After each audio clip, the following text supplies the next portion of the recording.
Joe Rogan Podcast. Check it out. The Joe Rogan Experience. Train by day, Joe Rogan Podcast by night, all day.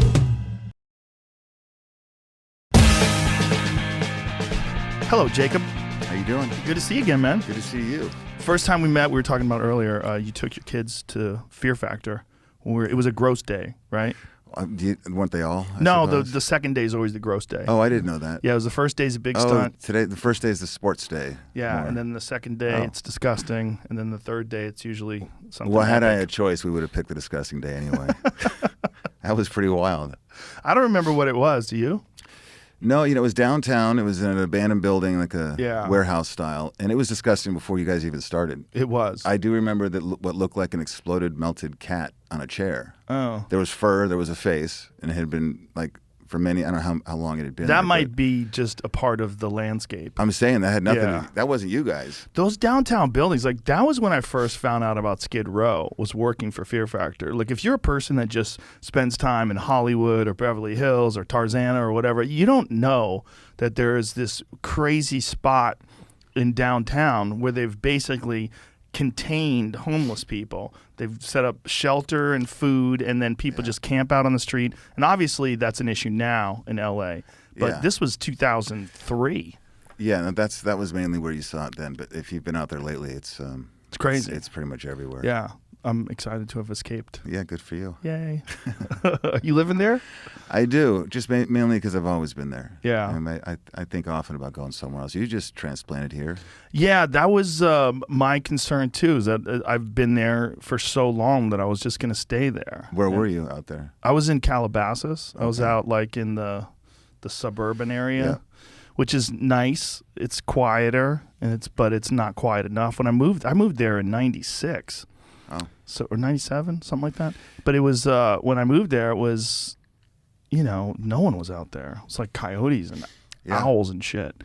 And it was just, that's what I like. I like quiet, just Did you have to commute every day for any reason? Yeah, but, you just leave on time and, I was like, when I was doing news radio, the TV shows, when I first moved out there, and we didn't really start until 10 a.m. at the earliest. So, by that time, traffic has started to die down. It's not that big a deal. Yeah. Well, it's back. Traffic is back. Yeah, it's back. Yeah. We were just talking earlier that we thought there was an exodus of people leaving these major cities, but haven't noticed that. It seems like more people than ever out there. Well, there's so many people. Even if you lose 1 million people or 2 million people or 3 million people, you still have 25 million people jammed into an area where when I moved to LA in 94, I guess, is probably, I got to think the population was like a third of that.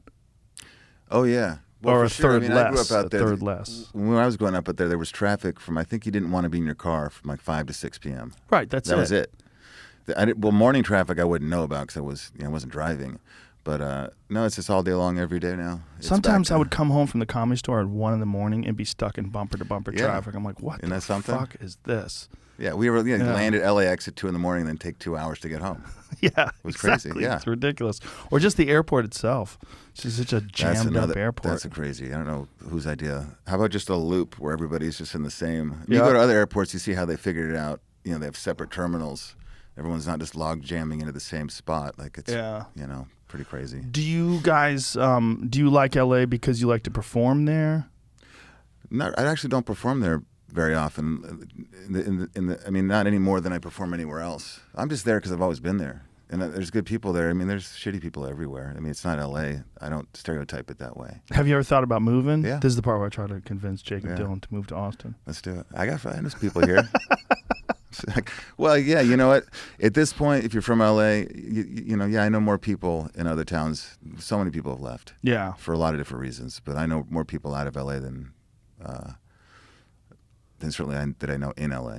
Is the Troubadour still happening? Yeah. I heard that the Troubadour was about to go under. Then somebody. Oh, I don't know. rescued You it. mean like right now? Because I don't know if they're what they're going to do. Because I know Bill Burr was really worried about that. He loves that place, Well, and he was going trying and buy it. Maybe he will. He might. Somebody bought Nate Nell's. You know Nate Nell's? Yeah, they did. They closed that down. They shut that down, and somebody rescued that. Oh, well, that's good. So Bill needs to go rescue the Troubadour. He may.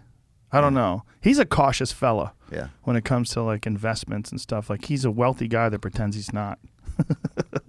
That's smart. Yeah, it is smart. He is smart. And we were talking about how Bill has your friend Dean Del Rey opening for him, which is hilarious that you know Dean from the music days. Yeah, I've known Dean for more than 25 years or so. He was always a great entertainer and always a funny guy. And I know you know him as well. I was not surprised that he decided to be a stand-up, but I guess you made me aware that it's surprising to do that in your early 40s. It's real odd. Yeah, for someone to take a chance like that and shift careers, because it's a risk. It's a giant risk. Well, how so? Well, you know, it might not work. And right. You're saying if you try it in your 20s and it didn't work, you got time to go do something else. Yeah, or you have time to make it happen. You know, to make it happen as a comic, it legitimately takes 10 years. It takes 10 years to get good at it.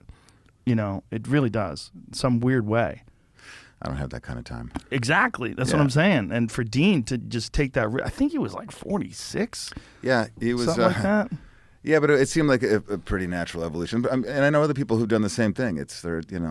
I'm not surprised. Yeah. You know, there is a connection between guys jumping around on stage singing songs to guys doing stand-up comedy. For sure. There's a connection. Yeah, for sure. Just the comfort level of being able to do that. Just to speak in front of people, sing in front of people. Be looked at. Yeah. You know, Yeah. and get over somehow, get the attention. They're very similar. Yeah. This new album, when was the last time you guys had an album? 2012. Wow. Yeah, but you know, I did not anticipate. Time flies. Yeah, I it didn't does. realize that. But you know, I tour every year, so I don't have I'm far enough along where I don't need to worry so much about making records all the time if I'm not focused or have the ideas. So if you're not paying attention, you just keep touring, and you know. I did a movie as well, a documentary, which had a soundtrack in between that, the Echo in the Canyon movie, which was an interview where we spoke to a lot of people who were around in the mid-'60s, particularly 65 and 6, the bands that went to Laurel Canyon. Oh, wow. So that took a long time to do. We interviewed people like Eric Clapton and... And this was your project? Yeah. What was the motivation to do something like that? Well, if you don't take a minute, you'll just keep doing you got to get off the treadmill at some point, you know? And I've been my first record was 1992. Wow. So, wanted to do something different. And I think it actually took too long to do something different, you know? But those take a long time. Documentaries don't really have scripts, you know? They just unravel. So you just have to keep going until it changes. The story keeps changing as you go. And then you need to go out and talk to this person to fill in that blank. You know, you got to keep doing that. And before you know it, it took 3 years. So who was in the Laurel Canyon scene in the 1960s? Hendrix was there, right? He may have passed through. He's not an LA art, like a Laurel Canyon artist. I thought he had a place in Laurel Canyon He for may a while. have. I mean, we really zeroed in on 1 year, like 65, with Buffalo Springfield and the Byrds. Wow. You know, these people getting together with so much talent in one group. When that dream didn't last, none of those groups were able to stay together. But it's not about Laurel Canyon in its entirety. It's people working. They wondered where Joni Mitchell was or Frank Zappa, but that was a different experience. And Carole King, that's all down the line a little bit later. That's more of the singer-songwriter era. And someone can make that. I recommend Ken Burns makes that documentary because that's going to be like a long one. And we didn't get into the riots on the Sunset Strip and all that. It was really about 1 year specifically. Why that year? Just because it was like when these bands, you got Buffalo Springfield, you got Neil Young, you got Stephen Stills in the same group together, that wasn't going to last. It's just two giants in the same space. So they were kind of figuring out what groups could do. I don't think anybody imagined having jobs very long. I don't think anybody was, looking at each other's paychecks yet and noticing how the dream is not going to probably stay together too long. But that's what we found to be interesting. And really, if you wanted to do a documentary about Laurel Canyon, I wouldn't be capable of doing it. That's too large in its entirety, It's probably something that you'd have to do for multiple shows, right? Like a Netflix style series. Exactly. Yeah. You absolutely could. There's a lot of different eras up there.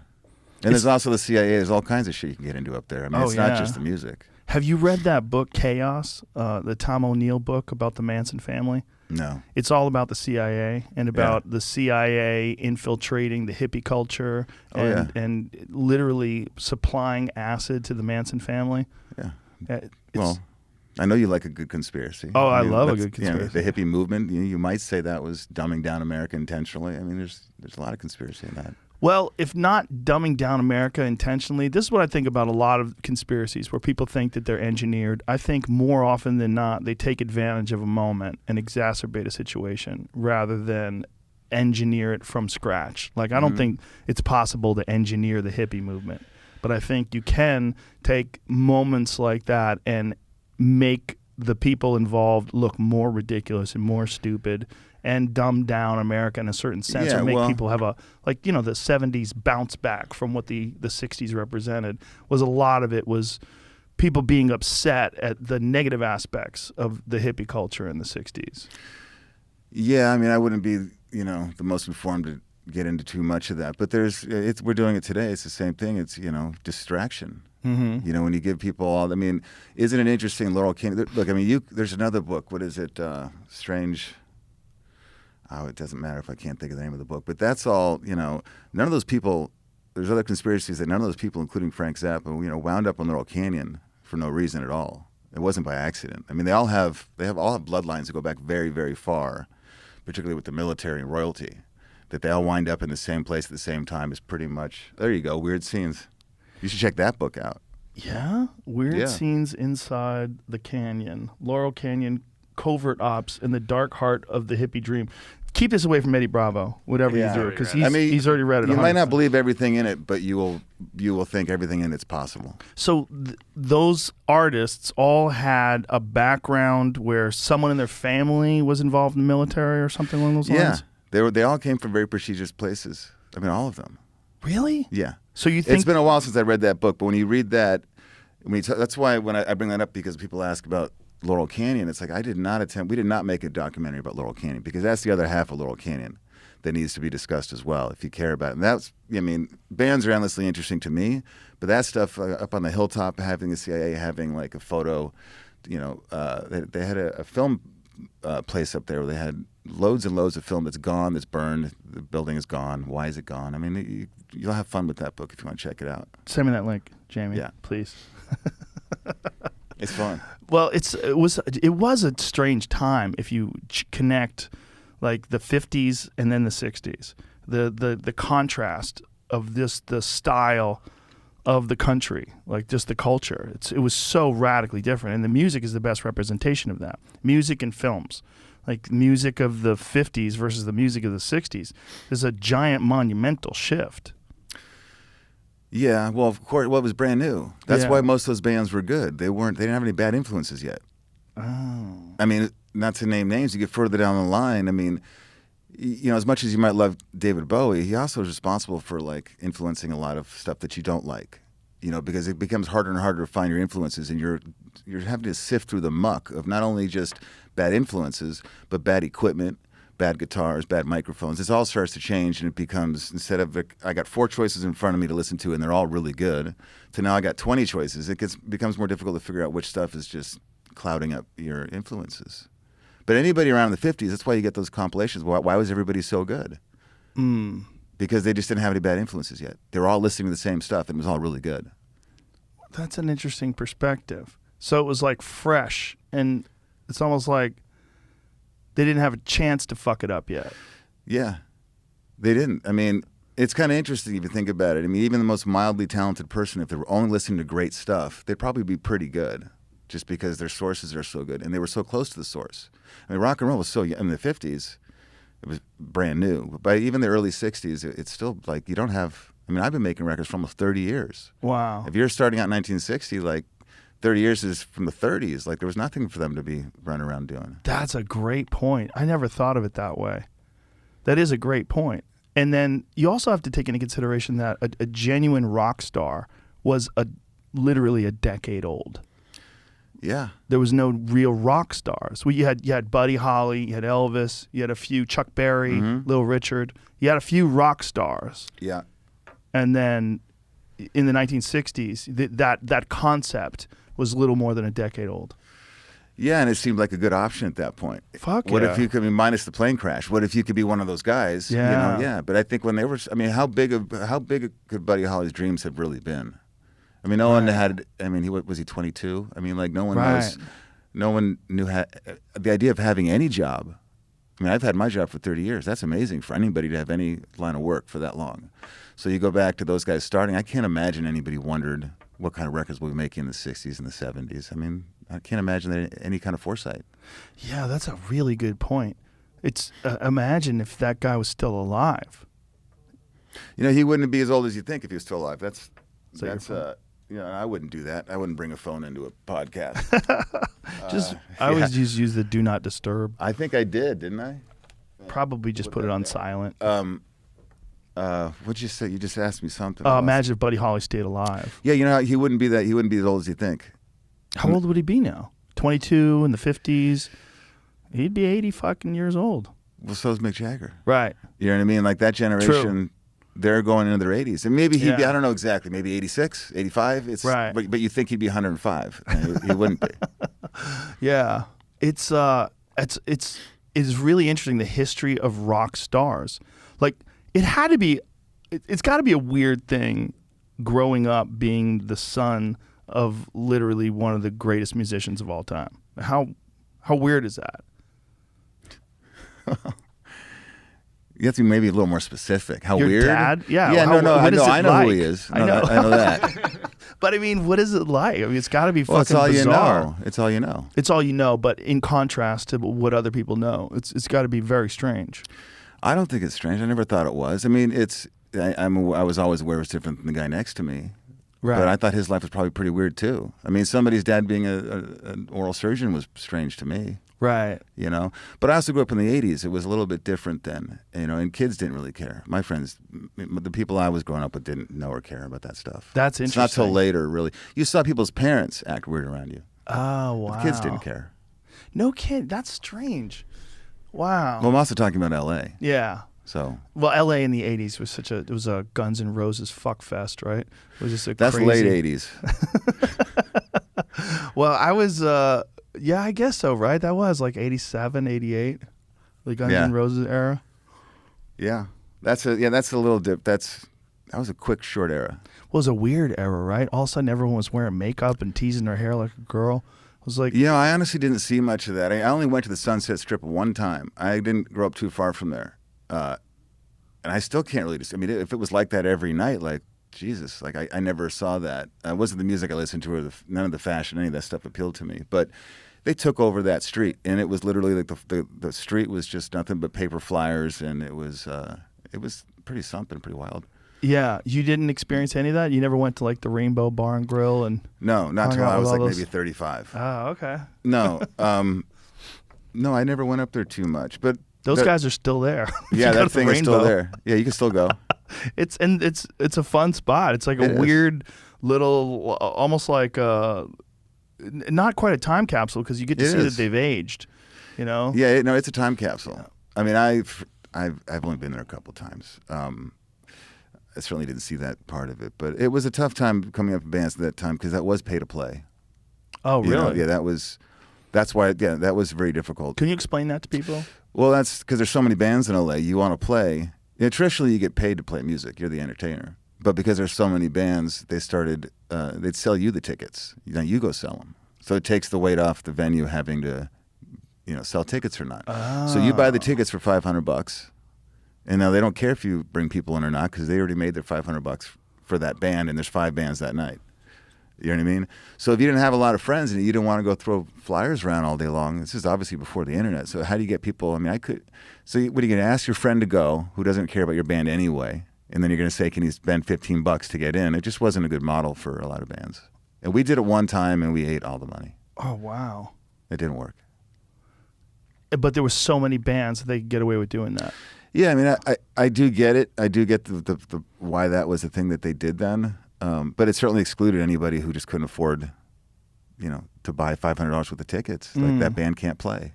And a lot of great artists are weirdos and they don't have friends and they can't do that. Yeah. Wow. Well, that time period was almost oversaturated, right? Well, in LA, or Yeah. just in general.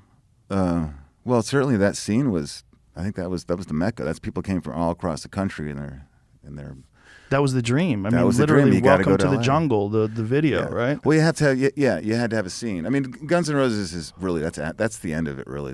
Well, maybe it was still around, but I don't consider that group to be part of that. They were really a fantastic group. I mean, still are, but the scene I'm talking about, and I think anybody who saw it would also agree, like they weren't really a part of that.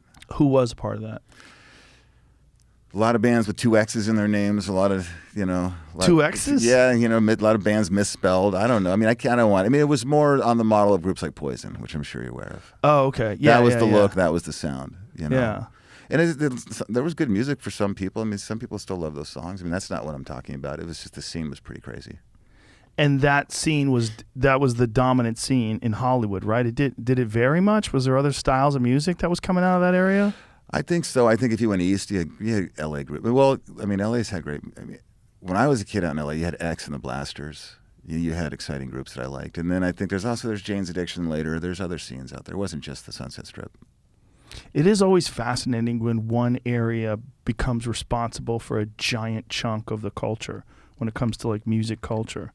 Like that was one area. So it's not even a big area. You think about Sunset Strip if you're from out of town. And then you go down there and you drive 2 miles and it's over. You're like, oh, that's it, huh? Yeah, and it was just really that. I mean, it's funny you mentioned that. I wonder if you went to New York in 1986. Did they have? I never heard of it. Did they have a glam scene?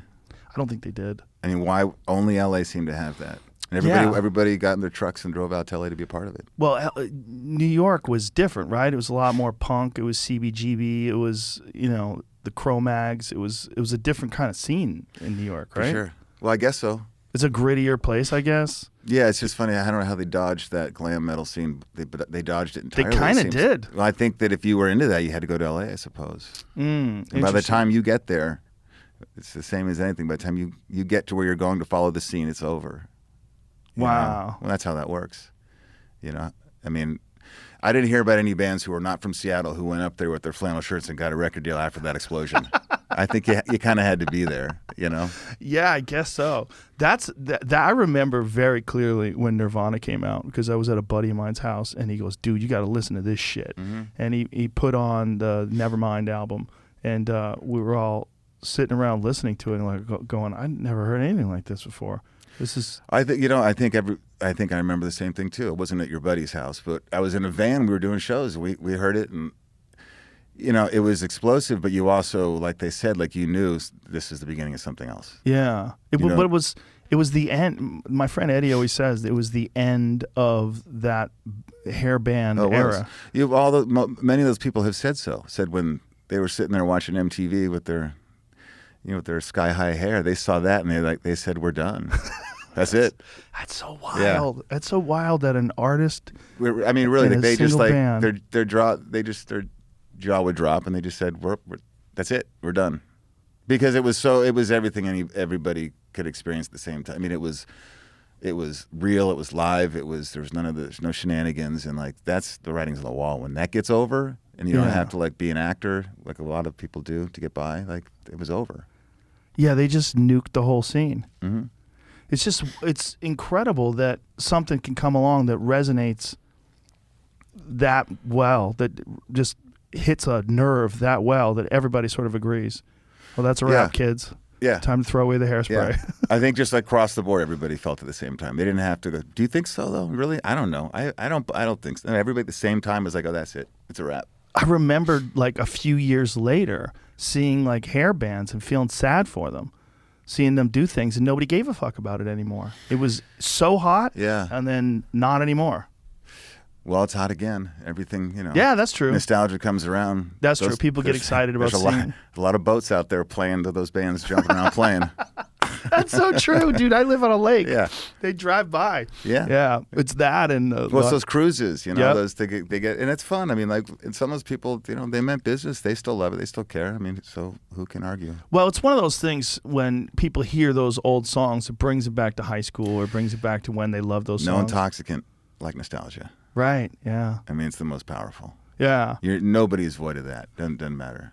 It's fun to have a band that you used to be embarrassed about that's not embarrassing anymore too.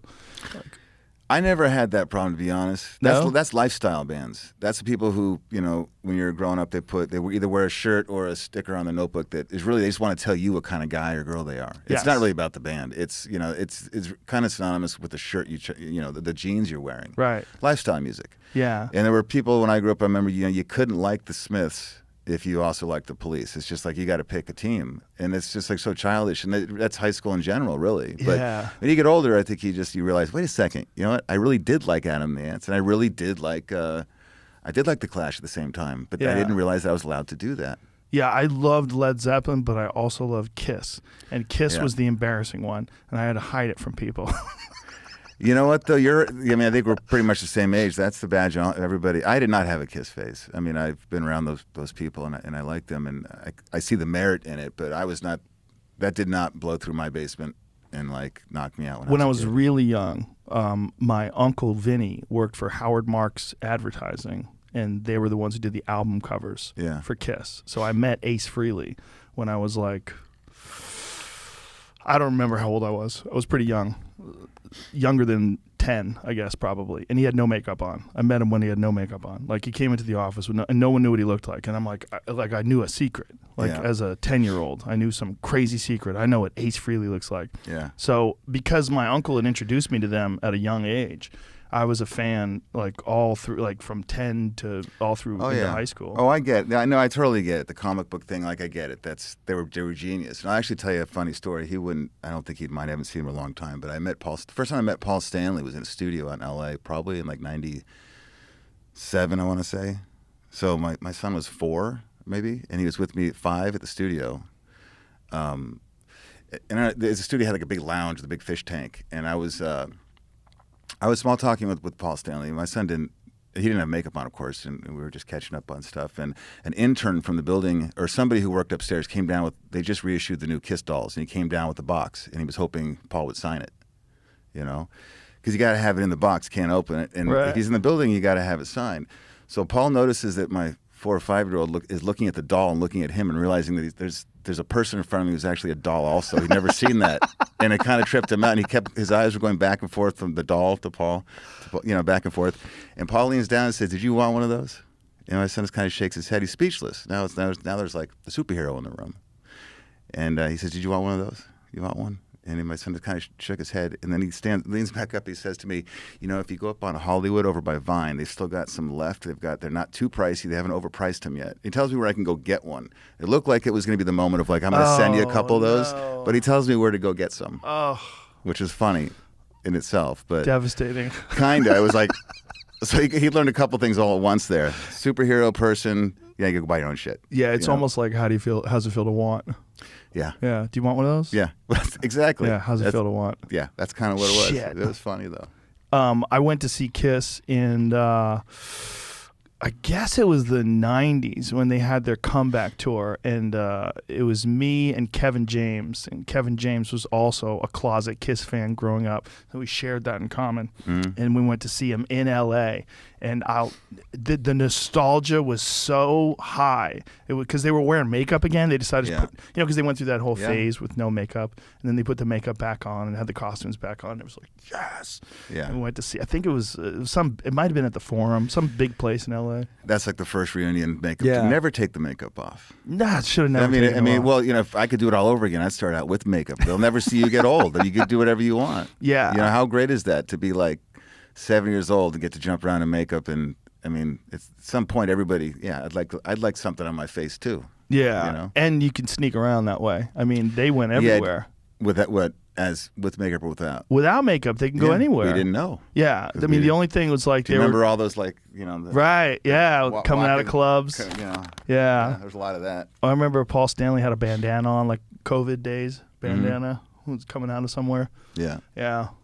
It just interesting that a band pulled that off, though. That there was a band that became huge wearing makeup, and they were interesting in that they got very little airplay. But they still would sell out enormous arenas every night. Yeah, they united these, people like yourself, and Misfits. that was part of the attraction. Was they're not on the radio. This is our band, and that's so many great rock and roll bands are like that. Yeah, that is a thing that's a weird thing that happens with certain bands where when they become more popular, the original people that got into them get upset. Like they go, man, I fucking knew these people when they were underground. Sold out. Yeah, right? they sold It's out. not my band anymore. Well, you know that band that was your band. Like now that they're a lot happier now. There's a lot more people listening. That's what they wanted from the beginning. They didn't just want you and your two friends. They wanted everybody to like them. That's a weird thing, right? Where people don't want things to get too successful because then it's not their secret anymore. Well, not only that, if everybody likes it, how unique can it be? You know, the people like to feel unique. You know, that I'm the only one who gets it.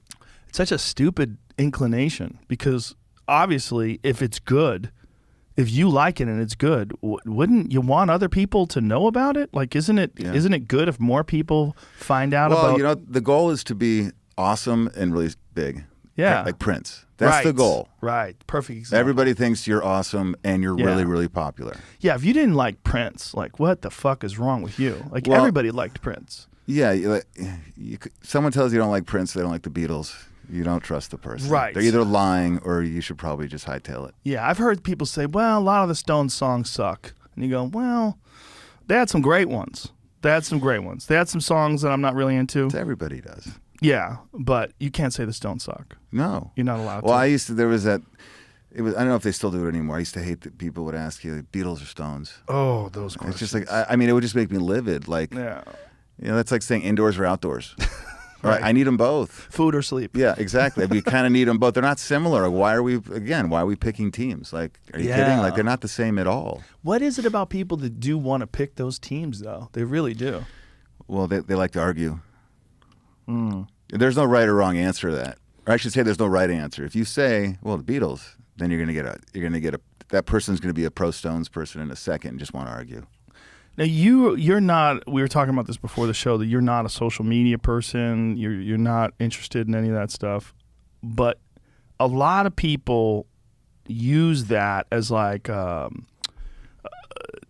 as a thermometer to read the temperature of the audience to try to figure out what people like or what they don't like. That influence can either be beneficial, like you can learn something from your audience and get feedback, and it can help you, or it can fuck you up.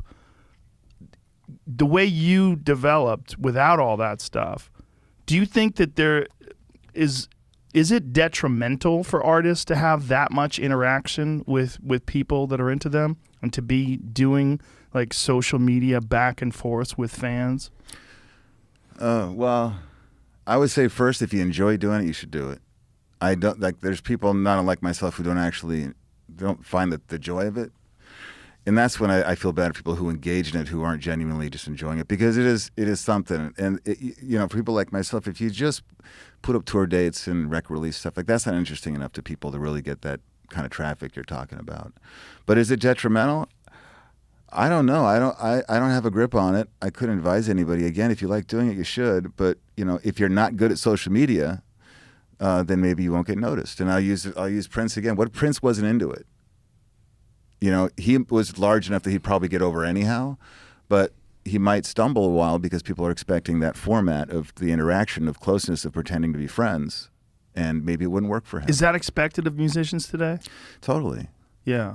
So is that like something that's written into with contracts? So they ask you to... Well, if you're young and you had a band that's really good, you know, before you send your demo tape to somebody or your link, they're going to go to your Instagram and see how many followers you have, because they want to know you're going to do the work with them. And I get that. If you got 100,000 followers, that looks really good to a label that might want to work with you. That's a starting. It means you know what you're doing, and you know how to use social media, and it's a big asset. If your tape is really good, you got great music, and you don't even have Insta media, or you have 200 followers, like that looks bad, and that might hinder your chances of working with people. Do you think that would fuck you guys up if you started today? Like, would you think you would adapt and just change your approach? Maybe if I was 21 again, I'd enjoy it. You know what I mean? But you don't. Do you have anything? I mean, I got stuff. What do you mean? Do you have Instagram? Do you have Facebook? Do you have those things? Yeah, we use Facebook. I have stuff. You want to come to my house? What do you mean? I got things. I'm sure you do. I don't excel at that format. We'll say that. Right. But I try to. If somebody asked me, do you think Jakob Dylan's big on Instagram? I'd be like, that motherfucker probably doesn't even touch it. Yeah, I just find it kind of spooks me. That's all. Yeah. I mean, it's all. I mean, follow your nose. If you like it, do it. If you don't, don't like. people pressure you into doing it, because the reaction that you're looking for, if it's not genuine, like they don't want management putting things on there. They want to feel you. Of course. You know, and if they don't get that, you look at people's Instagrams. If you notice this pattern that starts out, whether it's people like yourself or people in bands or actors or anybody, it starts out with pictures of their plants. It starts out with their new car. It starts out with like their foot in the air by a pool. And then you see the traffic start to pick up as you get closer to today, it's pictures of their kids and it's them at the beach, and it becomes very personal. Mm-hmm. But when it's more of your art pictures, your photography, nobody really cares too much. You know, they want to see your candid, funny moments with Kevin James at a Kiss concert. That's what they want to see. You know, they want something that gives them a view into your life that's not available otherwise. Yeah, and that's not for everybody. Or they want your honest expressions too. They definitely know if you've got some management team fucking with it. That's not. No. Yeah, that's no good. No, that doesn't work. I mean, it kind of works, but there's a feeling they get. It's a plastic feeling. You know, they get a. Yeah, that's not really using it for what it's worth. That's not what they're looking for. Yeah, it's just the concern that I would have for young artists is that I think you need a lot of time developing your thoughts and thinking about things from an honest perspective. You know what you're never going to read about me? You're never going to see my name in a quote that says, "in a now deleted post." I mean, everybody's going to get their first one of those, right? I mean, right. It's forever. There's always a tweet, right? That's true. Yeah. Well, especially if you like to drink. Yeah. No tweeting after what, 9 p.m.? Yeah. Yeah. Well, you could be hammered by 9. Yeah. How about just don't name names? Tell your story, be as funny as you want. Just don't say anybody's name in your tweet that it's going to come back to get you. Yeah, there could be that. Or your hot take on some controversial political situation. Yeah. Yeah. It's not for everybody. It's a weird way to interact. It's a good way to get information across. As far as like if you're a journalist or something, I think Twitter is better for journalists than it is for anybody else. And maybe up and coming comics, it's not bad because I've followed quite a few people. While I see their posts and I go, that's a fucking funny person. I'm gonna follow them. Just give me some more of that. What else you got? And then, but how does that always benefit that person you're following? Well, it benefits them that they tweet, I find out about them, and then maybe I meet them. And I have had this happen where I'll run into a comic and I go, hey, I follow you on Twitter. Funny shit. See, I wonder if a lot of people who have that middle level of like 30, 40,000 followers, how that's translating to their outside of the Instagram.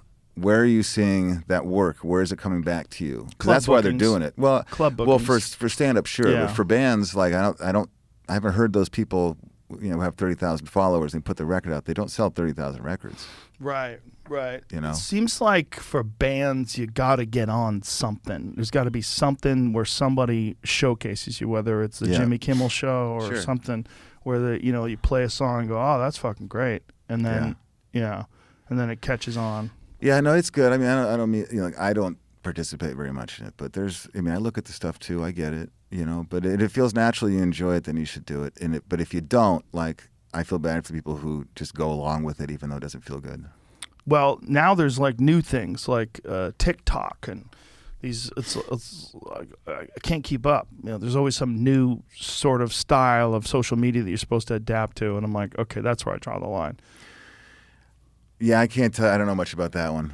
I don't. I mean, I've had it explained to me a few different times. I don't really understand how TikTok's different than the other things that are going on. It's an assault on your attention span. It just sucks your attention span in. It I don't need any more. Grabs it and drags it because the videos start playing instantaneously.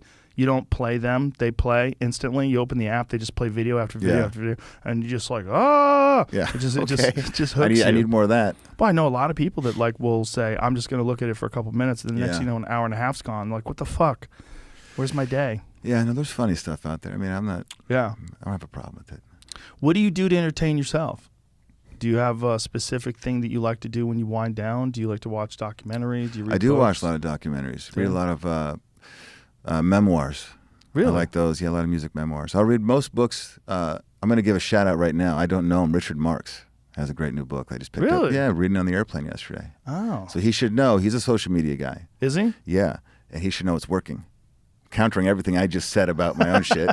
His is working because I picked up his book and I think it's great. It's really entertaining. What's it called? Oh, here he goes. Laptop. Jamie, you got it? Let's see. We're gonna put it up on the big screen. Stories to tell. Stories to tell. That it? Yeah. Tweet. Sorry, the tweet didn't load. Yeah. That's what it's called. Well, because I think anybody who's in my shoes in any similar capacity, they got an interesting story. There he is. Look at that. Is that fella. live? Hey, man. Still got the messed up hair on purpose. But everybody who's came to LA, to make it, I find their stories are interesting. Or New York, wherever they went. Yeah. Do you contrast those to your own story, and just does it give you a feeling of like just understanding that everybody's weird little path to try to get to where they are is different? And well, absolutely, yeah. And there's well, what do you mean more specific? I mean, just that your business, like Yeah. if you're reading music memoirs, that is your business, and it's a strange business, right? And it's a business. It's very much like comedy in a way that you're off with your first footsteps, and good luck. Who knows where this journey is going to take you? Mm-hmm. And it's fascinating to me. I've read a bunch of comedians' memoirs or autobiographies or biographies on comics, and it's fascinating just because I contrast those to my own life. And just think about this weird path that they went on, and I think of my own weird path, and that it's a wild world you're carving out when you're carving a career in music or in comedy. You're just kind of like hoping it works out, and you have no idea. And and that is what connects a lot of those stories. Is interesting. Is most people you're talking about, they come from nowhere, they come from nothing, and that doesn't mean they don't have a nice family life. I just mean that no one's watching them. Right. It could be anybody. yeah, Talent is not, it's not a genetic thing. It's like literally just thrown up in the air and it just somewhere falls on random people around the world. So how does it connect to one person who then has the ability to figure out a way to make it through, call it a dream, whatever, and get there? There's no blueprint. The blueprints don't work. Any template you might try to follow, it worked for that person, and there's just no reason for you to think it's going to work for you too. You might start out chasing that, but inevitably you're going to have to find your own path. 100%. But it's really interesting watching someone's path when you know that they already did it.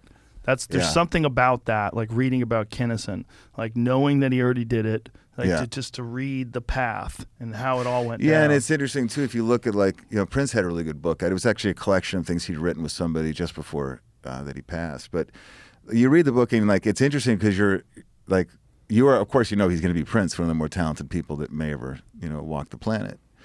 And so you're reading it and you're hearing him get denied with demo tapes, and you're hearing no one's believing in him, that he's a weird kid and all that. But you know that he's Prince. Yeah. You have as you read the book, you kind of have a secret that you're unstoppable. This stuff doesn't really matter what you're going through in your high school, and you like basketball, and this person denied, and that person didn't want to be none of this it's interesting. But what's actually most fascinating is you literally were destined to be Prince one way or another. Yeah. This stuff is almost inconsequential. You're going to be Prince someday. Well, it is fascinating knowing that he did become Prince, but you kind of feel the anxiety of the journey, right? Like when you're reading about someone, even though it is inconsequential, there's no denying he became Prince, but he didn't know that while it was all going down. No. That's what's cool about it. But it's fun to read. You can read that, and you can hear the people who don't believe in him, and you can be, we all have I missed that one kind of moment, or I didn't see that, but imagine being the guy who's like, Prince came into I didn't hear it. Yeah. I didn't hear it. I remember the exact moment I first listened to Prince. I was in an Audi Fox. I had an Audi Fox. This is a little shitty front-wheel drive car. I was driving on the Massachusetts Turnpike, and I had a cassette that I just bought, and I just unwrapped it, and I popped it into the cassette player, and it was I listened to "I'm Gonna Be Your Lover." I want to be your lover, that song, and it was the one where the cassette where it's like he's got no shirt on, and it's like he's just staring at the camera. And I remember thinking like, holy shit, like who is this guy? Yeah. Like this is just different. Yeah. It's like he's singing in a falsetto about being in love with a girl, and his voice is incredible. Yeah. Well, you could be that outrageous if you're going to be really good. Yeah. We get a lot of the other, which is people who are outrageous and they're compensating for not really having much to sing or say, but he was fully loaded. He had all of it. Well, he was that guy. I mean, that's who he was. I mean, it was outrageous because he was an honestly eccentric human being. I mean, that really was who he was, an insanely talented, eccentric human being. You know, I met him once. Actually, I met him with Dean Del Rey. No way. Yeah, at a club out in New York. Maybe it's early 2000s. And I forget what the club was. It was it was crowded. And somebody, this is a true story, somebody had come to me and said, tapped me on the shoulder and said, you know, Prince is here. He wants you to come sit down.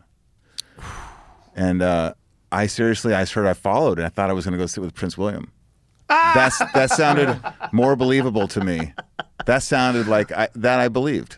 And then we went over, and it was obviously Prince Nelson. Yeah, but it was a really funny night. I'm glad Dean was there too. We sat in a booth. It was Prince, and it was his lawyer bodyguard. He had a lawyer / bodyguard? That's what he was, and he was a very big guy. And we sat in a booth, and it's hard to imagine now that, like, you know, the guy, he wasn't like being swarmed with people. It was Prince, you know, but it's awkward.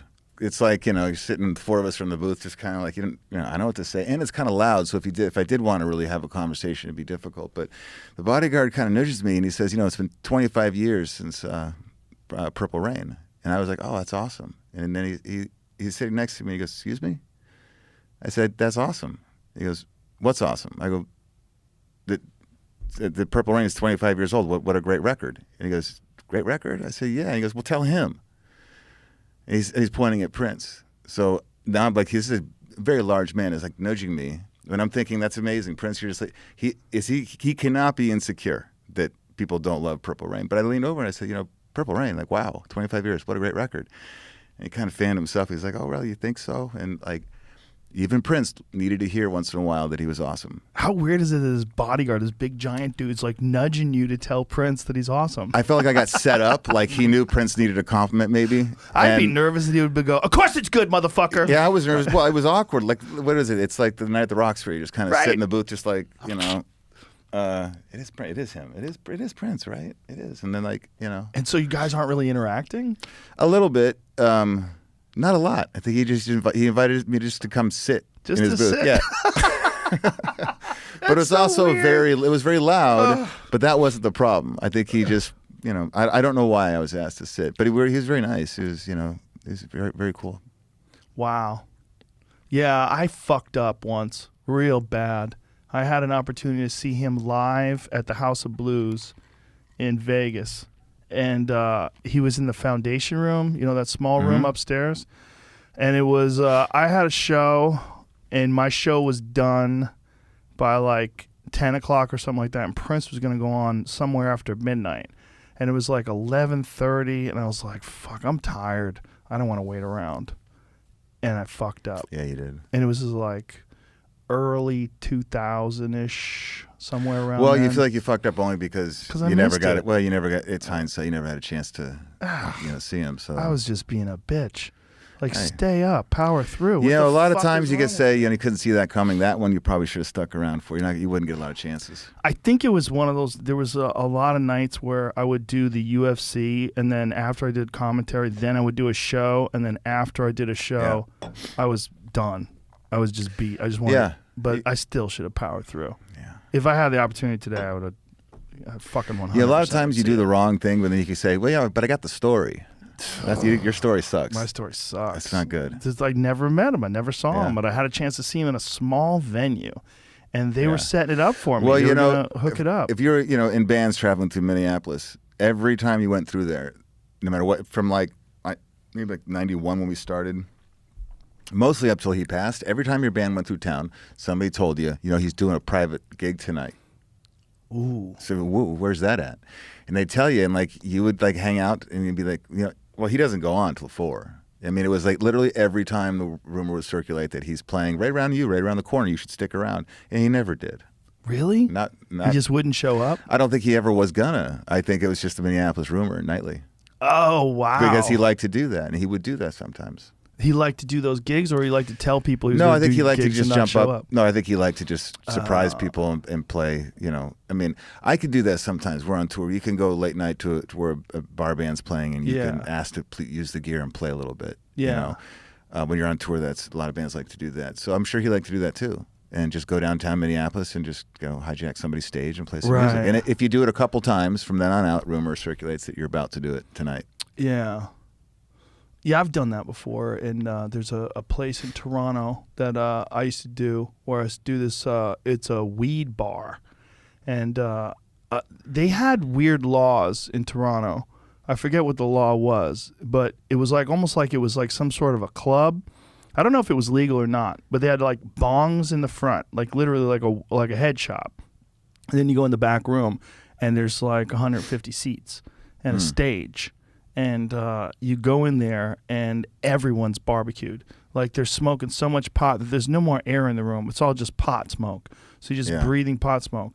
So I would do a gig at like a big place, and then go there after the gig and do like a late night spot there. Are those easy laughs? I mean, everybody's already No, high. man, it's bizarre. Like, first of all, pacing's a little slow for everybody. You're so high. The moment you get in there, you're so there's no air. Yeah. It's all just pot smoke. So you're basically like in some weird altered state, trying to interact. That's it. That's the spot. There's a video of me on stage there with the Iron Sheik. Like me, Closed now. so Nice. ridiculous That's spot. a cool looking spot. I think it's called the Comedy Underground. Is that what it's called? It is closed now. It's closed? Yeah. COVID took it out? I think so. But yeah, that's one of those things that comics like to do. I was in Denver once, just randomly. I was doing shows, and I get off stage, and Dave Chappelle's in the green room. And I go, "What are you doing, Dave?" And he goes, "Oh, I just decided to fly to Denver." And I go, "Do you want to go on stage?" He goes, "Well, should I?" I go, "Fuck yeah, hold on a second." So I go back to the audience, and I go, "Hey, come back, sit down." I go, "Dave Chappelle's here." So everybody's like calling people from outside that had already made it to the street, come down, and Dave does another hour. And then he takes me out on the town. Like Dave Chappelle knows he knows these little speakeasies or these weird bars where you go down an alleyway. It doesn't make any sense. And then a guy's waiting with a suit, and he puts his hand up, and they open up a door with no sign on it. Yeah. And you go in this beautiful bar that seats like 30 people.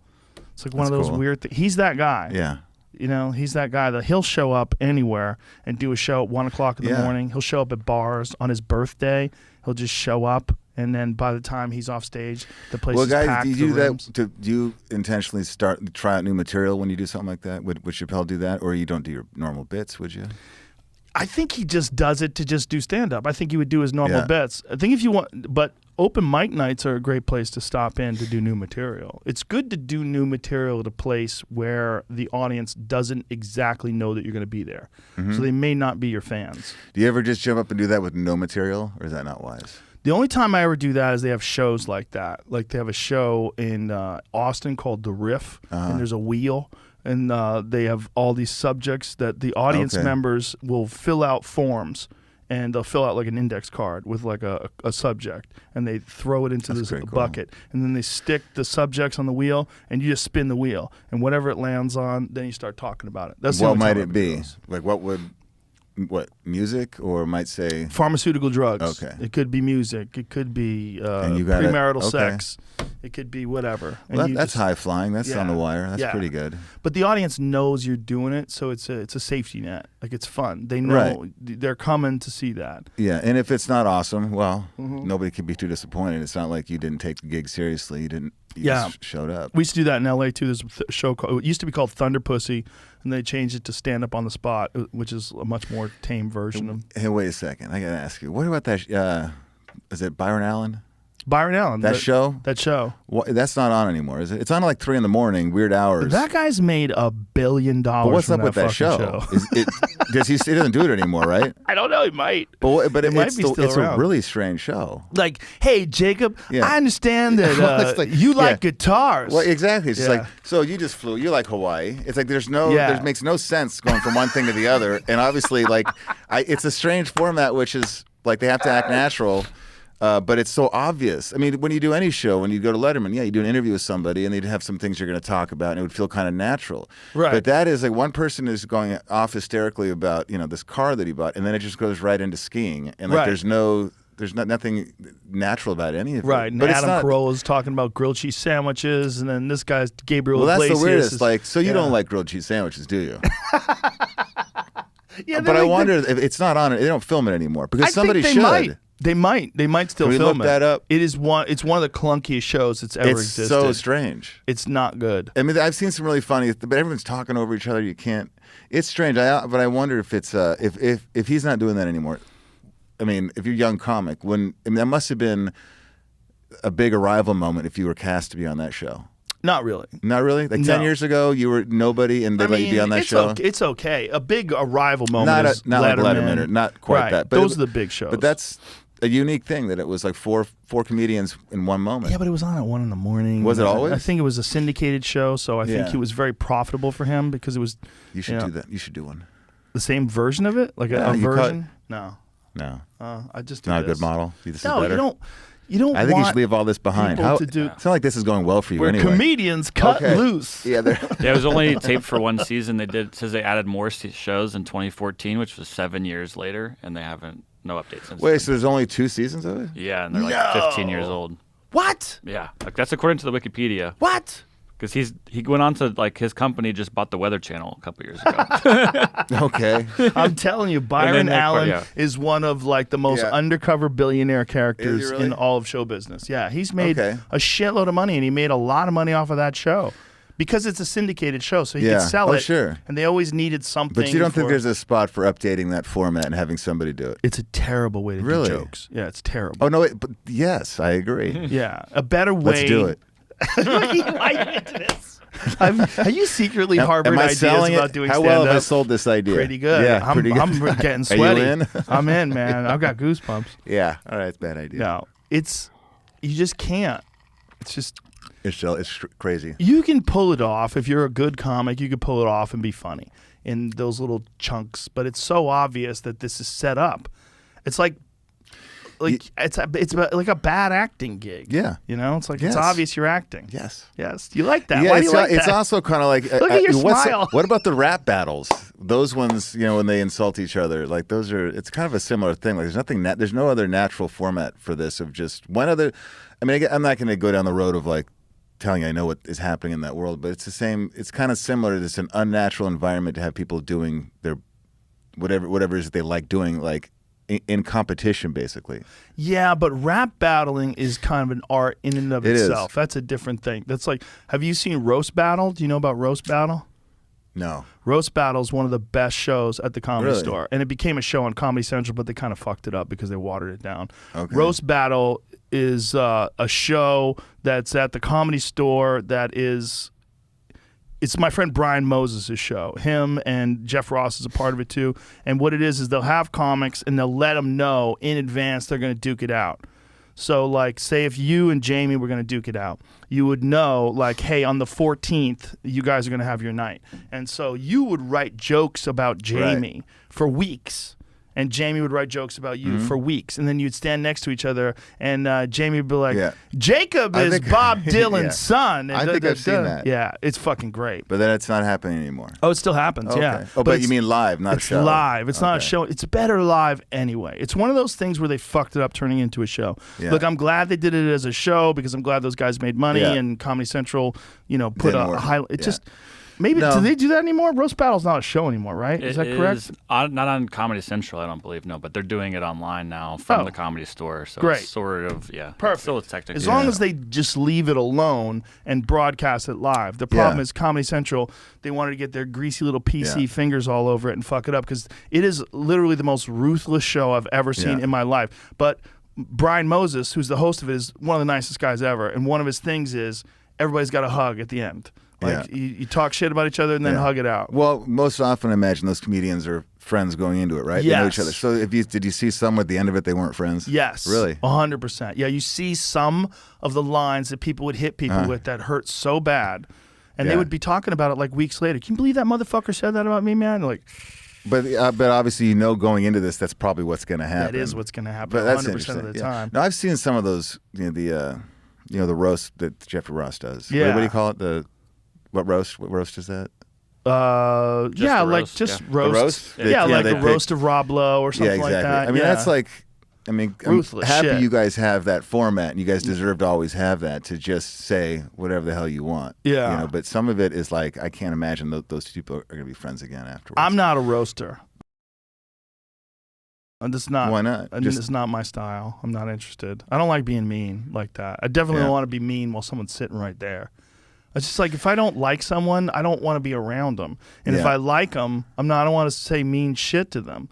And if you don't say mean, it's not going to be as funny. You know, the people that are willing to go hard in the paint with that, they're the best at it. Like Tony Hinchcliffe's probably the best at it ever. Yeah, I he's don't know who that is. the most vicious. Yeah. Yeah, but I guess also if you allow yourself to be roasted, I don't care how invincible you think you are. Nobody's bulletproof. Some of that's got to hurt. Oh, for sure. Yeah, for sure. But, if you can take it, it could be a fun time. Yeah, I know. They're not calling me anyway, but no, I don't think I could take it. It's not fun. It's not for everybody. It's not fun. But it's a style of comedy. It's like the dozens. You're talking shit about people, Yeah. It's pretty. I've seen. Yeah, of course, some wild ones. Sometimes you cringe and feel terrible. Yeah, well, that is one of the things that brought me back to the Comedy Store. When I went to the Comedy Store in 2014, the first time I saw that, I hadn't been to the Comedy Store in like 7 years, and I saw that, and I was like, wow. Yeah. Like it's really a joke writing show. It's obviously you're insulting each other, but it's all new stuff. Mm-hmm. And one of the things that I told comics, I'm like, there's so many guys that are doing this, that are writing, and girls and whatever, that are writing these bits that they're doing such a good job crafting this material, but then when you watch their regular act, they're not taking any chances. They're not writing any new things. Right. Because they've known that there's this deadline, this looming date of doom that's on, in 2 weeks from now. Did the internet change that? I mean, for music acts, the internet being filmed every night changed their ability to do the same shtick every night and set up songs with the same stories. I mean, they can still do it, but I would think there's some amount of, self-conscious, I wouldn't say embarrassment, that like your fans who have been watching every show of this tour, they're watching you introduce this song with the same story, that it's an act. And you're kind of, now you know. I mean, you always kind of thought so, but now you know because you just watched this person set up the song the same way the last 10 nights. I mean, that's because there's great storytellers who set up songs. Whether Bono would tell, he would like to talk a lot, And then what happens when suddenly the magic of this was supposed to be an inspirational story I'm telling tonight for the first time is gone? Do you have to? I know for bands, like a lot of people brought that back a little bit. They curtailed that because it's just not a good look. That you've scripted your bits to set up songs.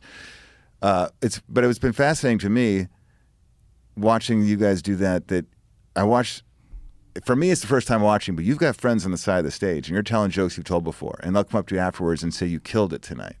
But you're telling a joke they've heard 20 times, but it's kind of like a singer-songwriter or anybody in a band who had a great performance of that song tonight. You know the song, but you killed it tonight. Yeah. It seems so interesting to me that you can do that with comedians. You'll tell your friend, even though you knew those jokes, boy, you nailed it tonight. And the person telling the jokes is not self-conscious that my friends are over here having heard me tell this bit 20 times. No, they know that we know. So it's like they're fine with that. The thing if the audience had seen the bits, that'd be a real problem. But you're not self-conscious telling this joke for the 20th time with your friend over here.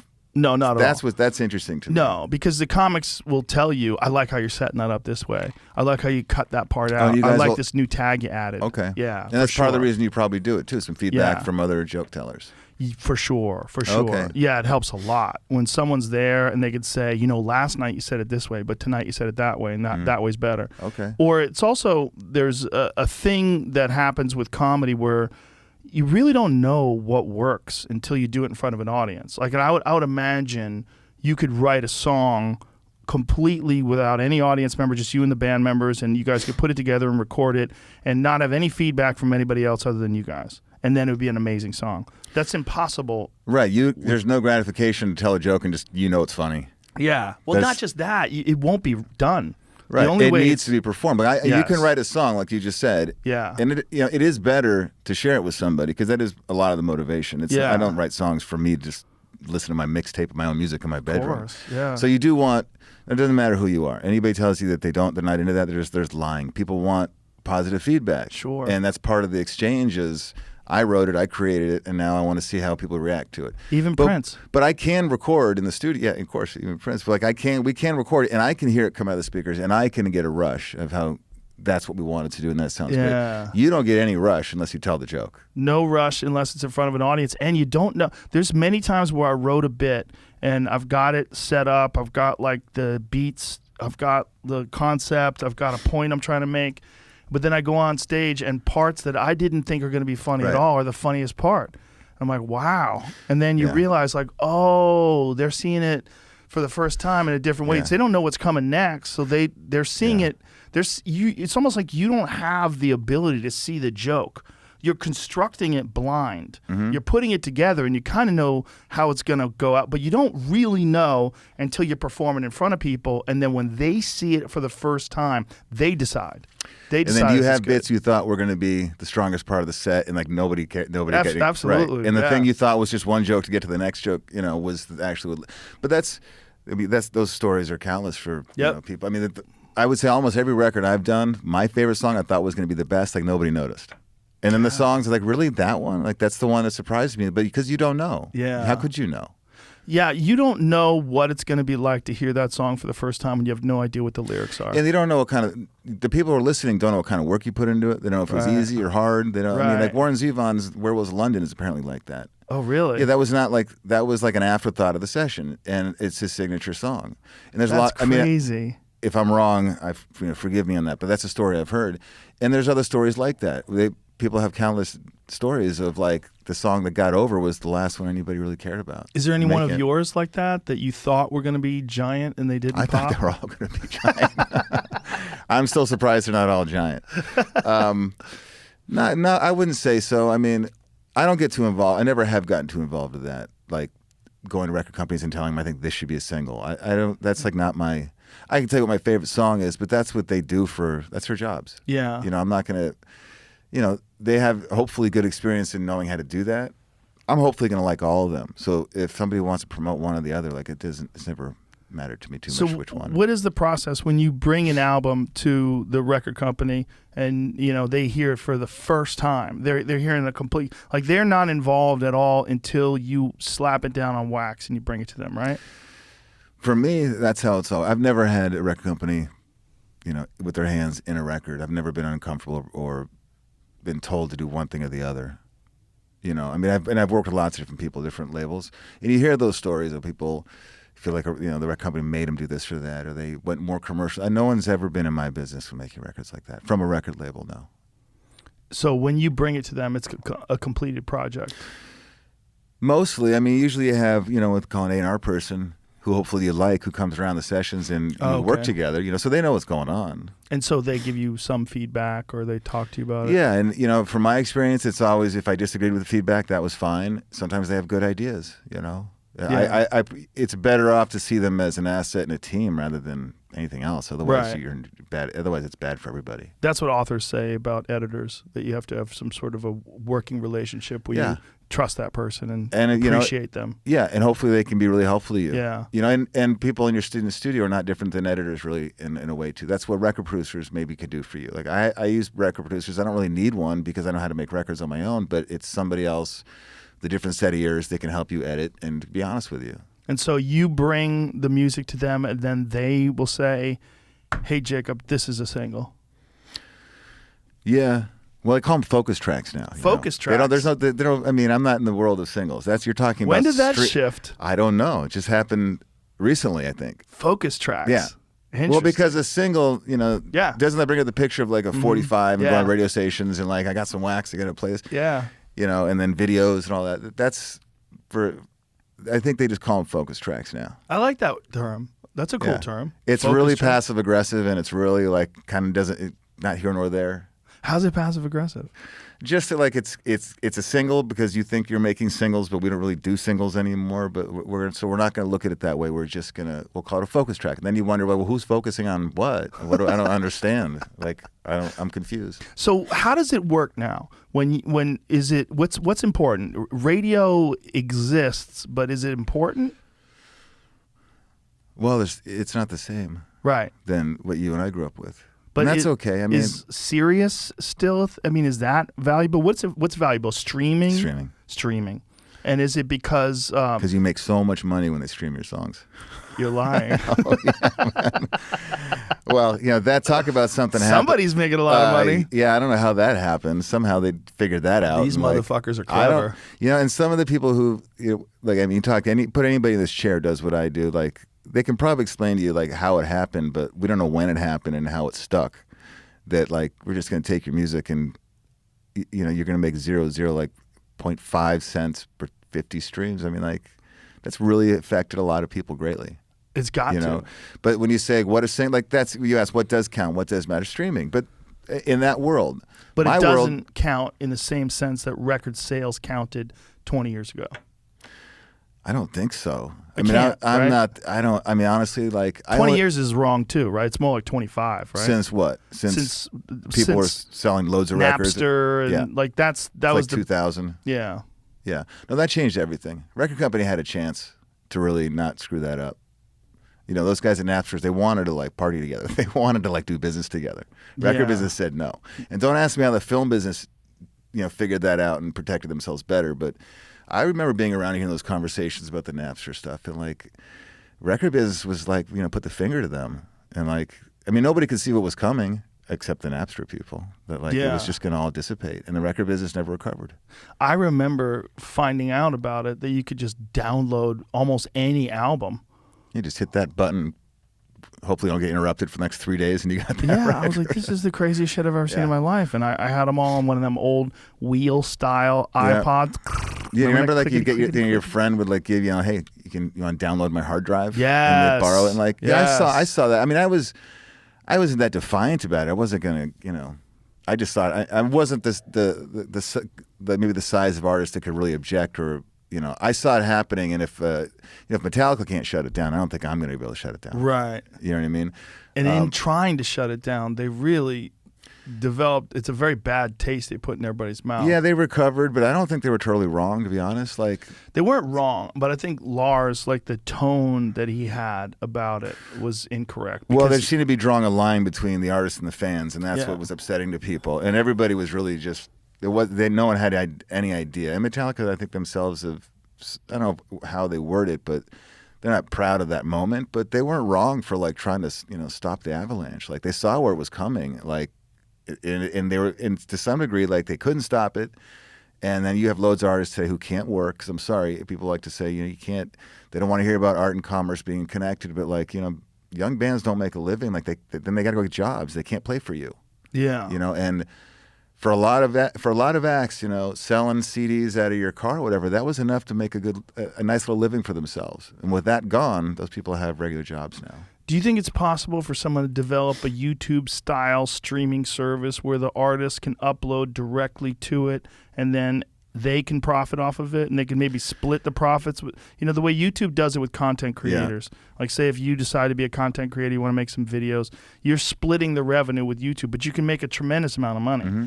That doesn't exist with streaming, right? It's not the same kind of situation. I think, again, I'm not an expert in this, but you're talking about such a small little file. Like, yeah, in concept, what you're saying makes sense, but how are they not just going to steal that and it'll be up somewhere else for free within 5 minutes? But doesn't YouTube have a music service? They have YouTube Music. Do they do that with YouTube Music? Do they share revenue with the artists?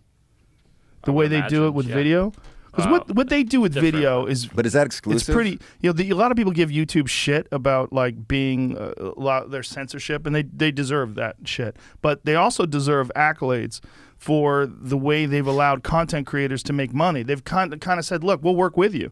We have this crazy platform, the biggest video platform in the world. You can upload your videos, and you can make a considerable amount of money off of this YouTube platform.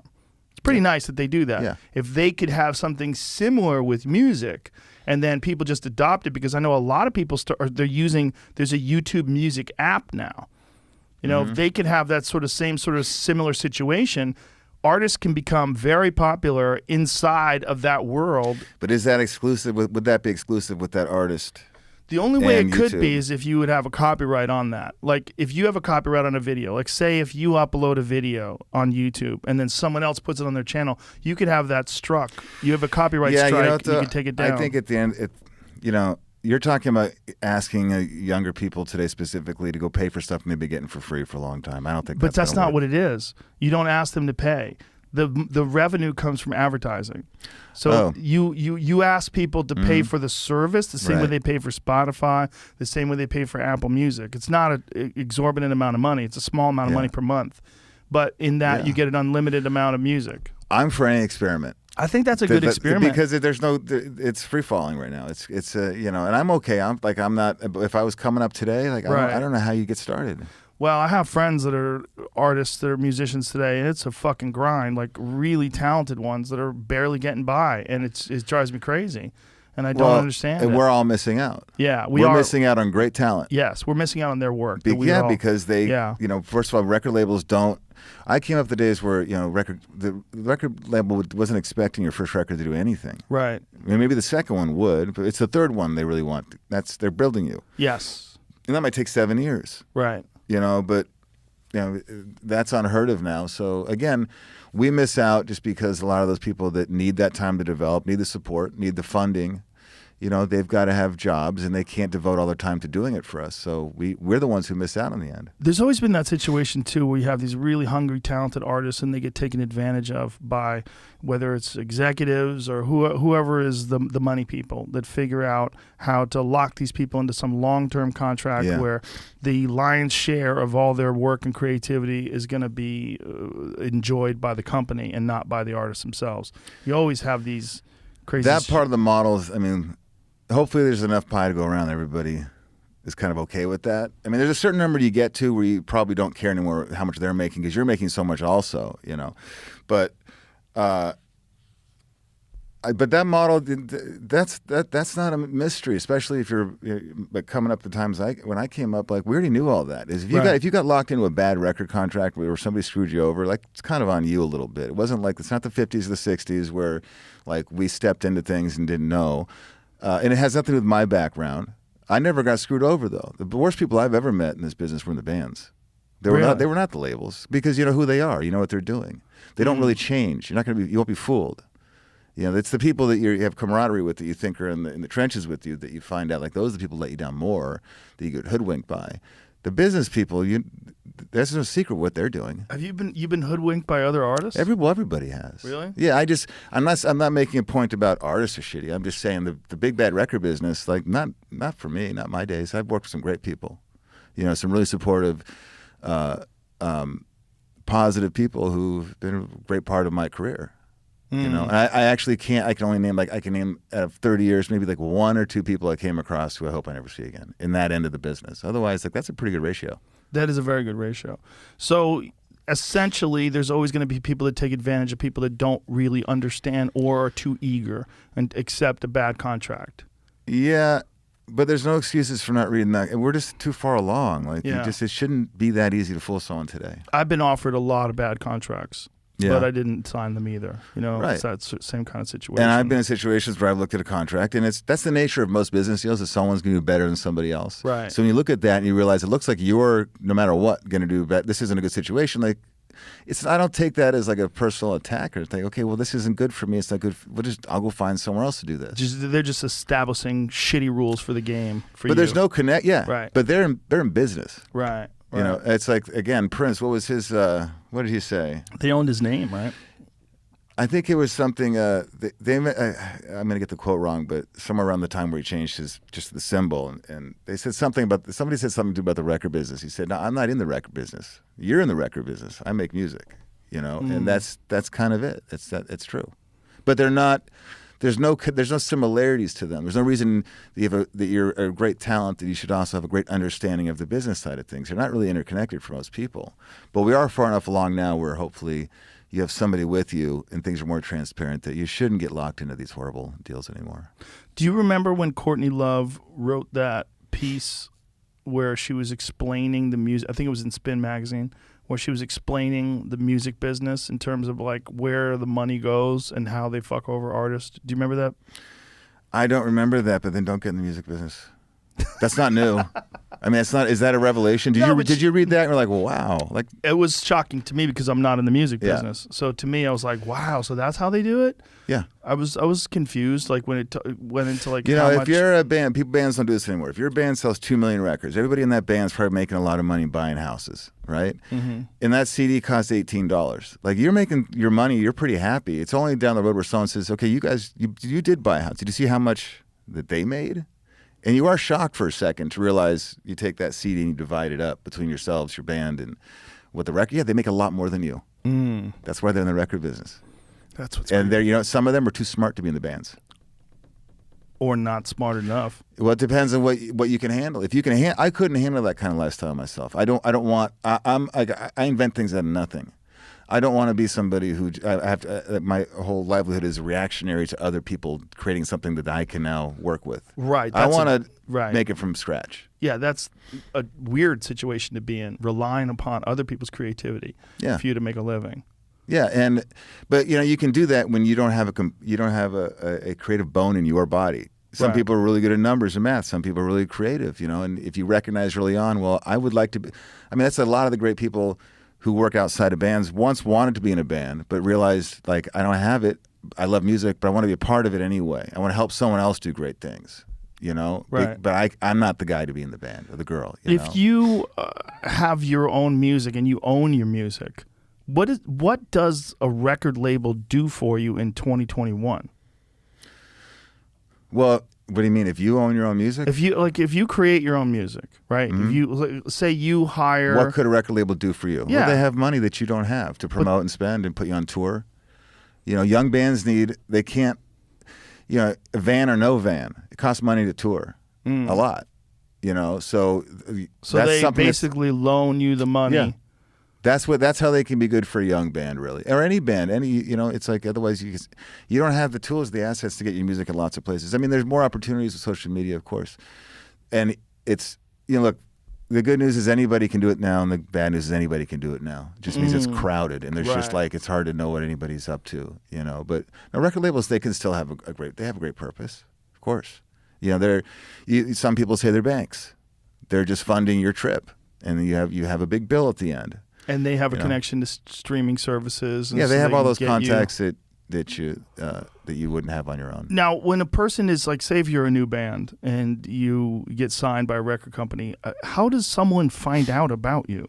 I mean, what is the primary way they find out about you? If it's not the radio, which it always used to be, do they find out about you through streaming services? Like, are there channels that are sponsored that people get excited about because they know that this channel is where new, interesting music gets broken?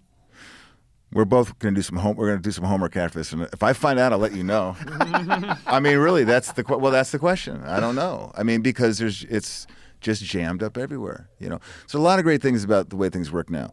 The models that we had before were really effective too, and at least you could put yourself on a path that if you did X, Y, and Z, maybe your band would get a shot. Play your clubs, get your demo tape together. Maybe a record company wants to work with you, and they're going to give you some money to practice. You make that record, you make a video, and they give you some money to go on tour. Like this was a path to maybe be in a band that was successful. So you take that away, it is just every man and woman for themselves, just trying to find a way to quote unquote kind of get lucky. If you're an established act, you got opportunities. If you're doing it the other way, it's really everybody is trying to get lucky. And then and when someone sees what that person did, by the time you figure it out, it's too late. It's got to do something else. That's what it is. I mean, as far as I know, But I'm also not brand new. Like if I was 21 years old, I'd probably understand this better than I do.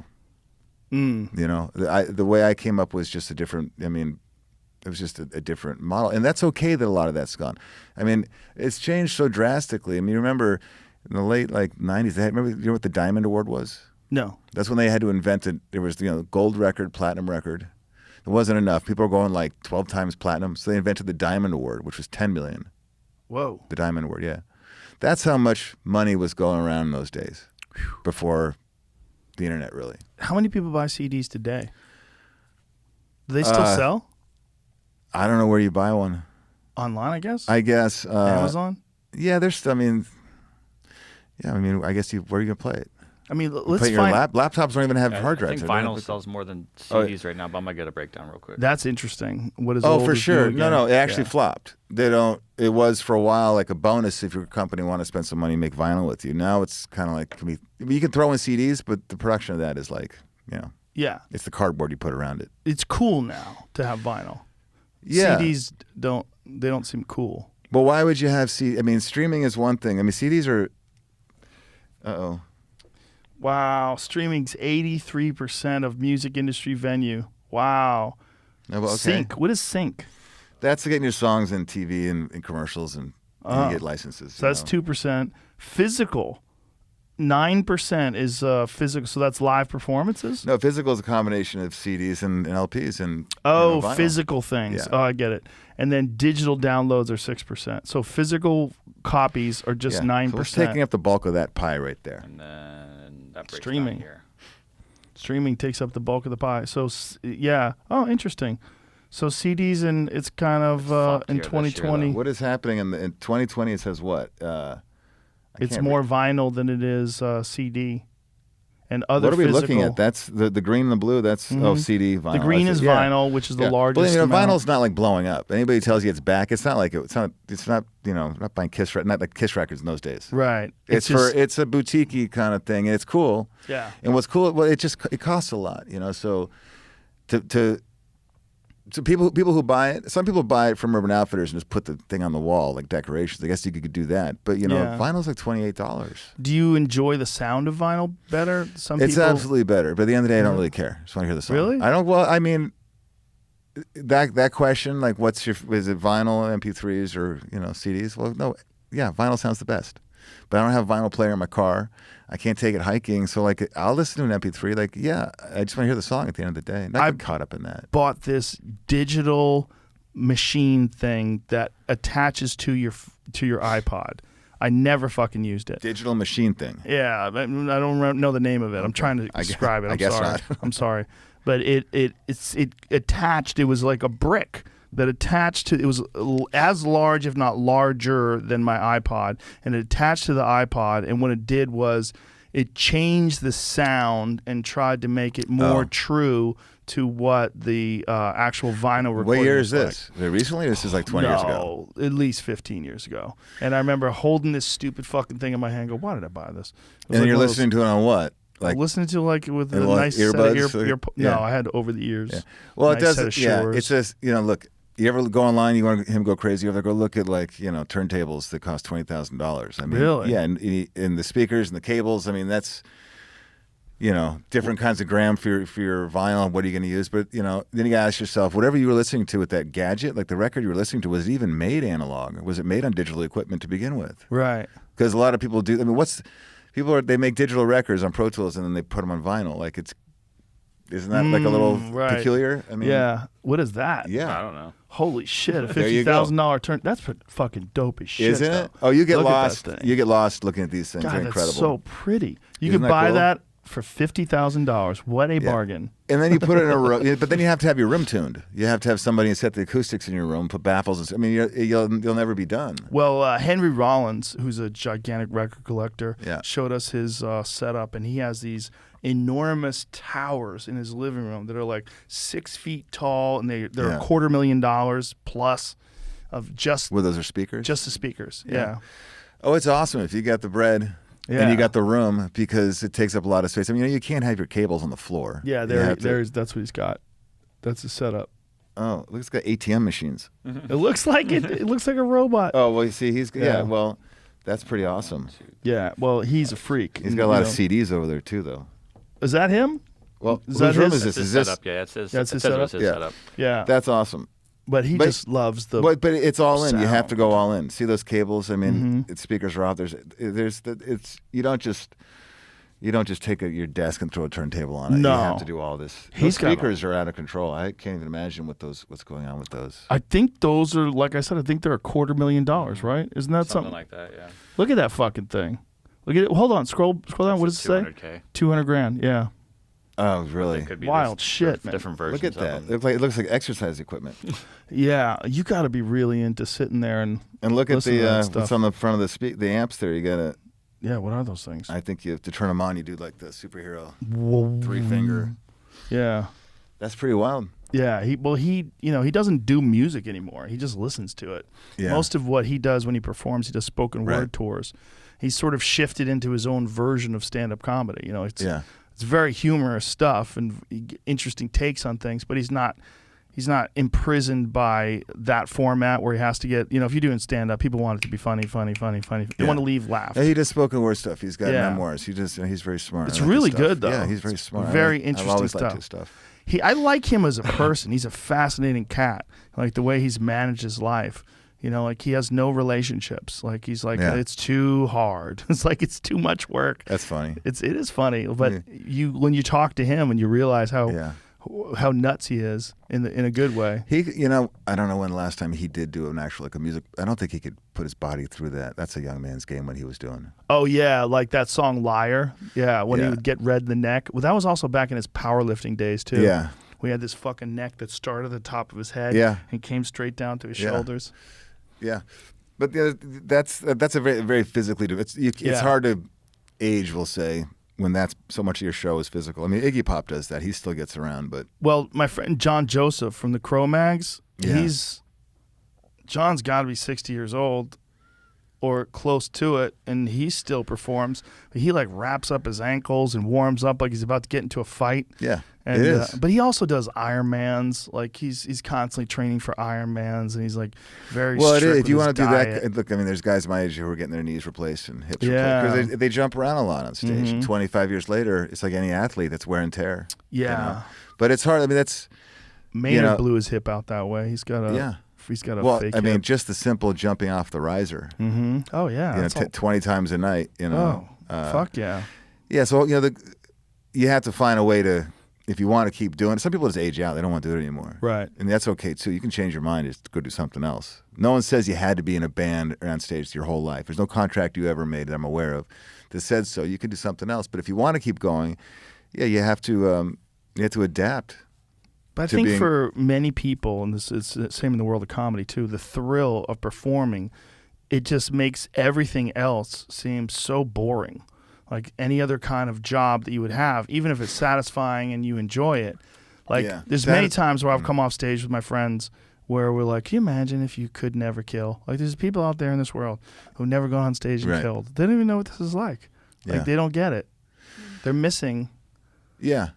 Well, that's missing that right, and feeling. you deserve that. I mean, it's the people who don't allow themselves to figure out what that is are obviously missing out. But the world won't work if everybody figures that out. And then we're not. We won't. There's going to be Right. a lot of things don't get done. That's So, true. That's true. But the point is, once you've already experienced that for many of Yeah. these people, you've been a rock star. It's got to be really hard to not be a rock star anymore. Well, you just don't want your life to be just about getting it done and just having a. I mean, that's like what kind of life is that? And live for the Right. summers or when you can get a few weeks to go, skiing or something like. Right. I think most people wouldn't like that, and Right. most people don't have the opportunity to not, have those kinds of jobs and go to a high rise. But like, the lucky, I won't say the lucky people, but if you do what you do, yeah, it's impossible to imagine that kind of life. Yeah. I just imagine a guy like Mick Jagger that is pushing 80 years old, who is still like, we played a video the other day of him doing his like dance routine, Yeah. like at a dance studio, going over his Yeah. stuff and dancing, and still got the moves. I mean, can you imagine? And what you thought, like, go ahead and picture yourself at 25 years old, and someone says, gonna come and go see a show. It's this guy, he's 80. I mean, even like the Vegas crowd was done by 80. You know what I mean? Like the Rat Pack, they Sinatra, weren't doing yeah. that kind of stuff No. at 80. So Well, they were always drunk. But it's a different age. Yeah, but at 80 is not what it was. No. I mean, 80 is like, I don't know. What's 80? Maybe 80 is the new 65? I don't know. But even then, at 65, who the fuck is dancing like Mick Jagger is? I don't know. That's Isn't that what's crazy. Well, that's one of the few. Like they can pull it off because he's still fit and he loves doing it, obviously. Yes. But that's a big part of the show. Nobody really wants to go see, the Rolling Stones sitting in chairs.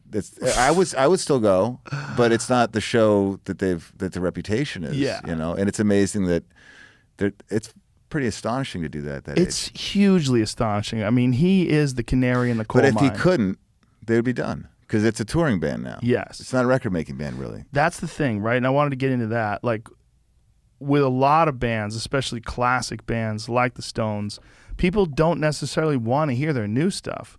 They really want to hear, like, this entire catalog of amazing songs that goes back decades.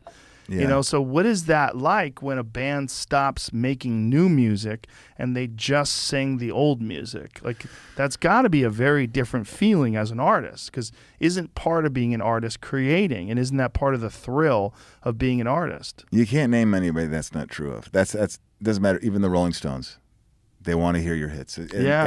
and even even they are disappointed that there's not a lot of enthusiasm for a new record. That nobody is free of that. That happens to you cannot name anybody who's been around for any amount of time. The 30 or 40 years into their career, people are as amped up as the quote unquote glory days. That's just part of the arc, and hopefully your ego accepts that so that you can be a performer and like put stock in that you have a catalog that people like, even if you're disappointed that it's from 20, 30 years ago. But there's no alternative. There's nobody who's been hot for like 40 years. Well, they had an album that came out, I guess the last one that people wanted to hear their new stuff was in the 80s. It's Tattoo You. It's 1981. But I think after that... I like Voodoo Lounge. There's been records, but you want to talk about like going into the stadium. I mean, that's Tattoo. It's a long time. But what was in the 80s? What do they have in like late 80s? It was like Steel Wheels. There was, Steel Wheels. Yeah. And there's even the Stones. It's just that's how it works. Yeah. You know, and I... Has anybody dodged that? I couldn't tell you. It's the nature of it. It you know, if you're lucky, you burn hard and fast. That's your ride. And then maybe you can have a career because of it. Yeah. But you know, and that's that intoxicant that a lot of people just can't get out of their mouth, is just being the center of attention and the prom king for their. You can't for your whole life. You get one graduating class. This is your turn, and you're going to make room for somebody else and move on down and have a good career. Right. But you can't sustain that. I can't think of anybody who has. Yeah, I can't think of anybody. Now, you might have either. your favorite artists that you think continue to do great things after people stop listening. But in reality, like as far as their popularity, it's a pretty predictable arc. But it also seems that there's a point in time where they just stop producing new stuff. Almost all of them. Like almost all the great bands.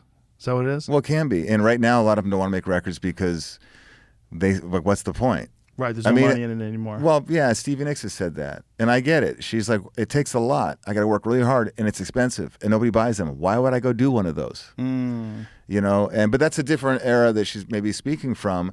But I do get that feeling that nobody wants to feel like they're working really hard and turning themselves inside out, and there's no opportunity for anybody to get this, and the attention span is so little.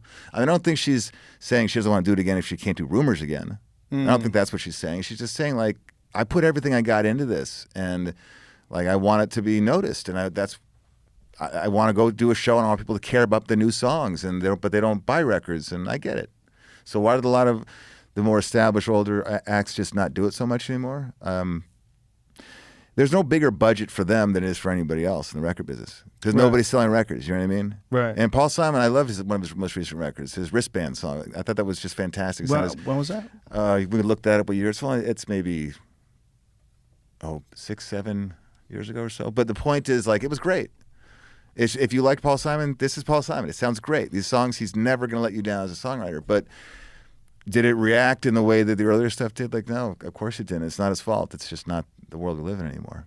Yeah, it's unavoidable. And there's also a thing, there's a limitation in time, right? If you go to see a band, go to see Bruce Springsteen, that guy's got so many fucking hits. Even though he does like 4-hour concerts, you won't, it's going to take 4 hours to get through half the hits. Yeah, you know, he makes records people still really care about, I think. But he's got a very large audience, so even if a small portion of them are coming to the table, like, you know, he's I think stayed relevant. He's one of the rare ones, right? He is, and there's I mean I only thought of that because you mentioned it. Yeah. You mentioned him. Like, no, but that's not easy. And part of his, you know, I think that what works for him is that he is willing to do whatever it takes to make a record, regardless of who it's meant for, the popularity. I mean, he's got one of the biggest rock records of all time. I mean, you don't have to do that twice. Right. You know what I mean? How many times can you reinvent rock and roll? Is it your job to do that for everybody again? Right. You know, so, but his shows are so dynamic and exciting. And those songs, unlike most acts, when we're going to Bruce's shows, people do want to hear the new songs. Interesting. They really do. Most So we acts, found the exception. Yeah, but like how prevalent are the records? I don't know. I couldn't answer that, but I do know he's very unique as a performer, and his, you know, I mean, the difference too with him with other people is, you know, he writes songs in his career is really about a relationship with his audience. He keeps them in mind, I think, when he writes these songs. He doesn't want to let them down, but it's this really nice line that he rides of pleasing himself, but also respecting the relationship he's built with these people for many years. He's not one of the guys who says, or artists in general, who says, "No, I'm doing what I'm doing, and I don't care who does or doesn't like it." You You know, I think he really respects his audience very much, and he's found a way to make the records he really wants to make. I mean, it's some kind of sleight of hand trick that he pulled. Well, he's authentic, right? That's Yeah. the thing that's always come through about Bruce Springsteen. He's very authentic. Like everything he does, the way he talks about things, it's very thoughtful. You could tell he's being genuine. He's really thinking about what he's saying. Me too. Yeah, you too, man. Or as long as you're buying what we're selling and think it's real. You too, man. Mm-hmm. You too. He's when was the last time Bruce put out an album? He had Western. No, he has his most recent one. For you, what's it called? Letter to You. Is that right? Am I saying it right? Yeah, Letter to You. Yeah. How long ago was that? That's October 2020. Oh, yeah, wow. that was during the pandemic, I think. Yeah. Oh, wow. Yeah. I haven't. And it heard was great. I'm sure it's great. It's great. It's always great. Yeah, he's one of the most prolific guys ever in terms of like high quality stuff. Yeah, he's got a song. There's a Ghost. It's as good as any song he's written. Really? He has like the very few people that aren't able to. They can keep that level of quality high. Most people have a shitty record. They just do. Yeah. Expect it. Right. Plan on it. Nobody gets out for free. I mean, you can't be inspired every year. You just can't be. You can't be your best every year. Now, having this gap of 9 years, it's been about 9 years since your last album. Yeah. But we like always that. done. We could have had it out before in the shutdown. We waited, Right. and so it would have been 8 years. But this during this gap was it always in the back of your mind to put something else out, or did you have to accumulate enough ideas where you felt like you could? Well, you're always accumulating, always. But like I said, record 2012. I tour every summer, minus these times where you just can't right now. So there's a point like when you're starting out that you just feel like if you're not touring, then you better be writing, and if when you're done writing, you better be making that record. And there's you can get off that ride for a minute, which is. But I never made records that speedily. I was never in the 1960s, people made 2 records a year. We don't do that anymore. Typically it's like a record every maybe 3 years, but I've had longer gaps than that. 2 records a year seems insane. It's totally insane, and they were great. Look at the Beatles; their whole careers 8 years. Yeah, I know. Isn't that crazy? It took me 9 to get this record out. Wow. So isn't that crazy? But nobody should beat themselves up for that. There's something in the air. It was a totally different thing. It does not relate. No one can look at that model and think, should we be doing that too? You're not the Beatles for starters. And take some time. Don't give me every song you wrote this year either, by the way. Just pick your 10 favorite ones. I don't need 18 songs. Pick the 10 best ones. What do you listen to do you have a range of kind of music that you listen to? Do you have like particular genres that you enjoy only? No. I like like anybody would say, the best of any genre. I like songs the best. I feel that same way when I was younger. We were talking earlier about the lifestyle music. I never really saw that. Anybody who had a great song, it didn't bother me what kind of jacket they were wearing or what shit they put in their hair. I like the song, and I still like music that has the best songs.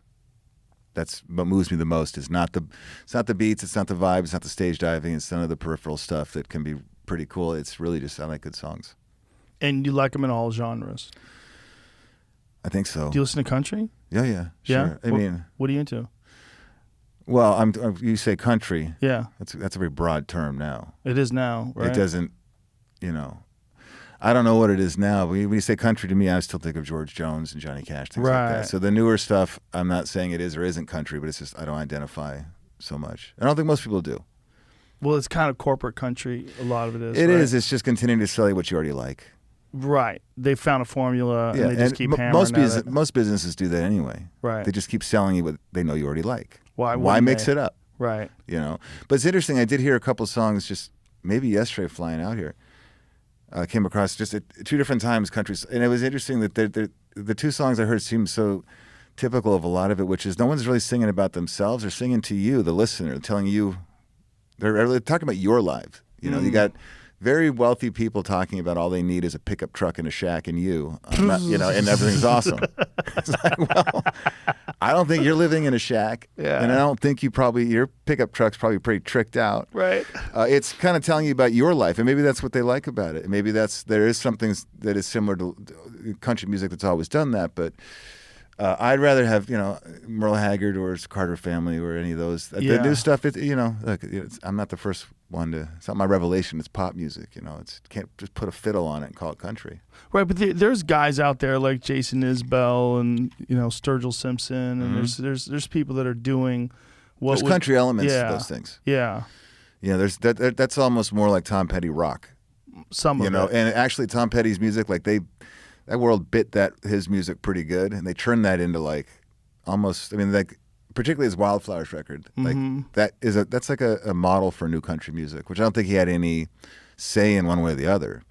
That is true. If you really think about a lot of his music, it is kind of almost like a country, like American Girl. That's kind of almost a country song. Yeah, it's no mystery that they identify and they kind of shortened that gap. They closed in the distance because it's rock. Yeah. Essentially. And then the Eagles, are they country? They're not country music either, but there's country elements. Yeah. So I say whatever.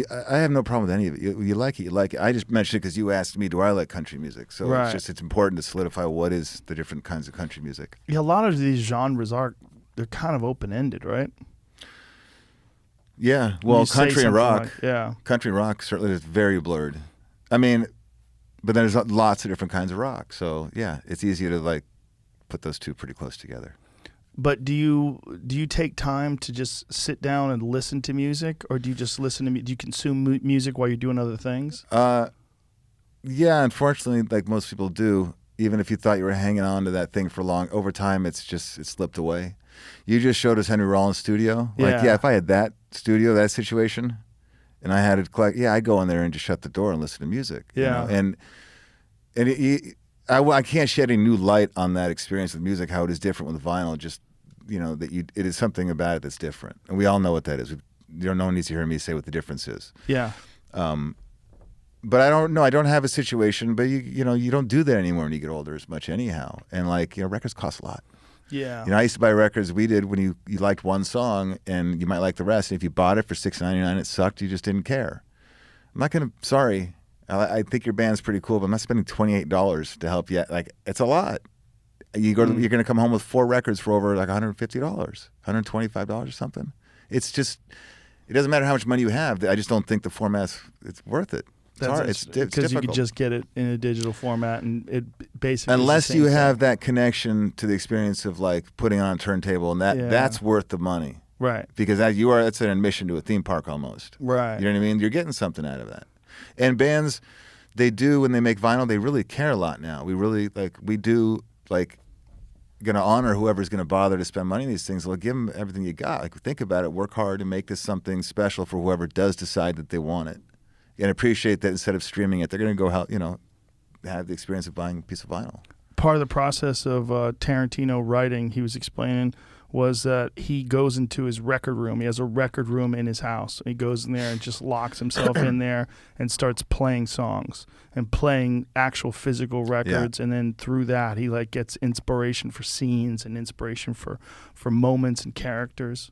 It means something to a lot of people to put that needle down on that record. Well, the investment is different, obviously. When you put it, but it goes deeper than that. You're talking about vinyl.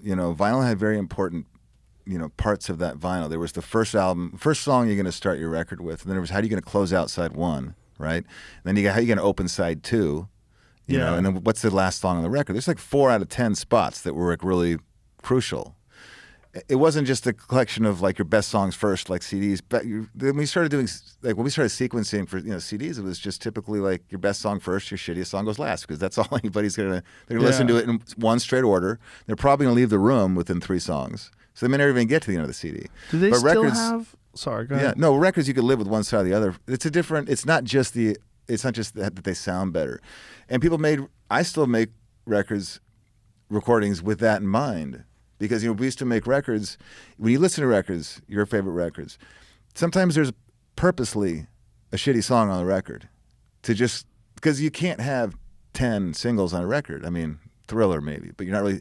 There was an arc to it, and sometimes you'd throw in a waltz to kind of clear the palette for the next song. You'd set up the next one with something here. It was like a show. You know what I mean? Right, hills and valleys. Yeah, and that's why a lot of like when they call deep cuts or something on records. Yeah, a deep cut to me when I was younger meant like that's for me. Like that's not going to be a hit song. That's going to be something that the artist worked really hard on, and it's not going to be a hit. And that's going to be for me. Now a deep cut means nobody heard your song, nobody cares. Do they still have those record players where you stack records on top of each other That and wasn't they good can for play? your records. Terrible, right? That's a good for your records. That was a thing that they did for a while, though, right? Yeah, but you also know how when your needle went to the end of the record and then picked up and came back? Yeah. That was a sign of like you don't have a good turntable. Oh, really? Yeah. I didn't know that too long ago. So the turntable's not ever, the needle's not supposed to do anything other than play. Yeah, and it just goes to the end and it's just going to sit there and make that And then skipping you pick noise. it up. Yeah. So Yeah. if it does it for you, Piece of shit. probably. Oh. Because I remember being a kid at parties and they would stack records on these things and like, this is the wildest shit ever. You don't even have to touch it. It'll just keep playing a new record. Yeah. But then they're sitting on top of each other, chewing each other up. Yeah, it was shitty vinyl too, though. The vinyl you were buying as a kid was garbage. Oh, it's a different vinyl? Oh, yeah. The real good vinyl, was like, I think that ended like maybe mid-60s, 70s. Like, take your records when you were a kid and they go like this, and you could like fan yourself and like, you could Right. make a noise. Yeah. Yeah. That's not great vinyl. Oh. What's it like? It's like if you buy It's like quality shaking a book. vinyl. Yeah. Oh, so it's stiff. Yeah, it's strong. It's just more gram vinyl. It's just better. But it wasn't a problem listening to those records when we were kids. I had no problem with it. They sounded great.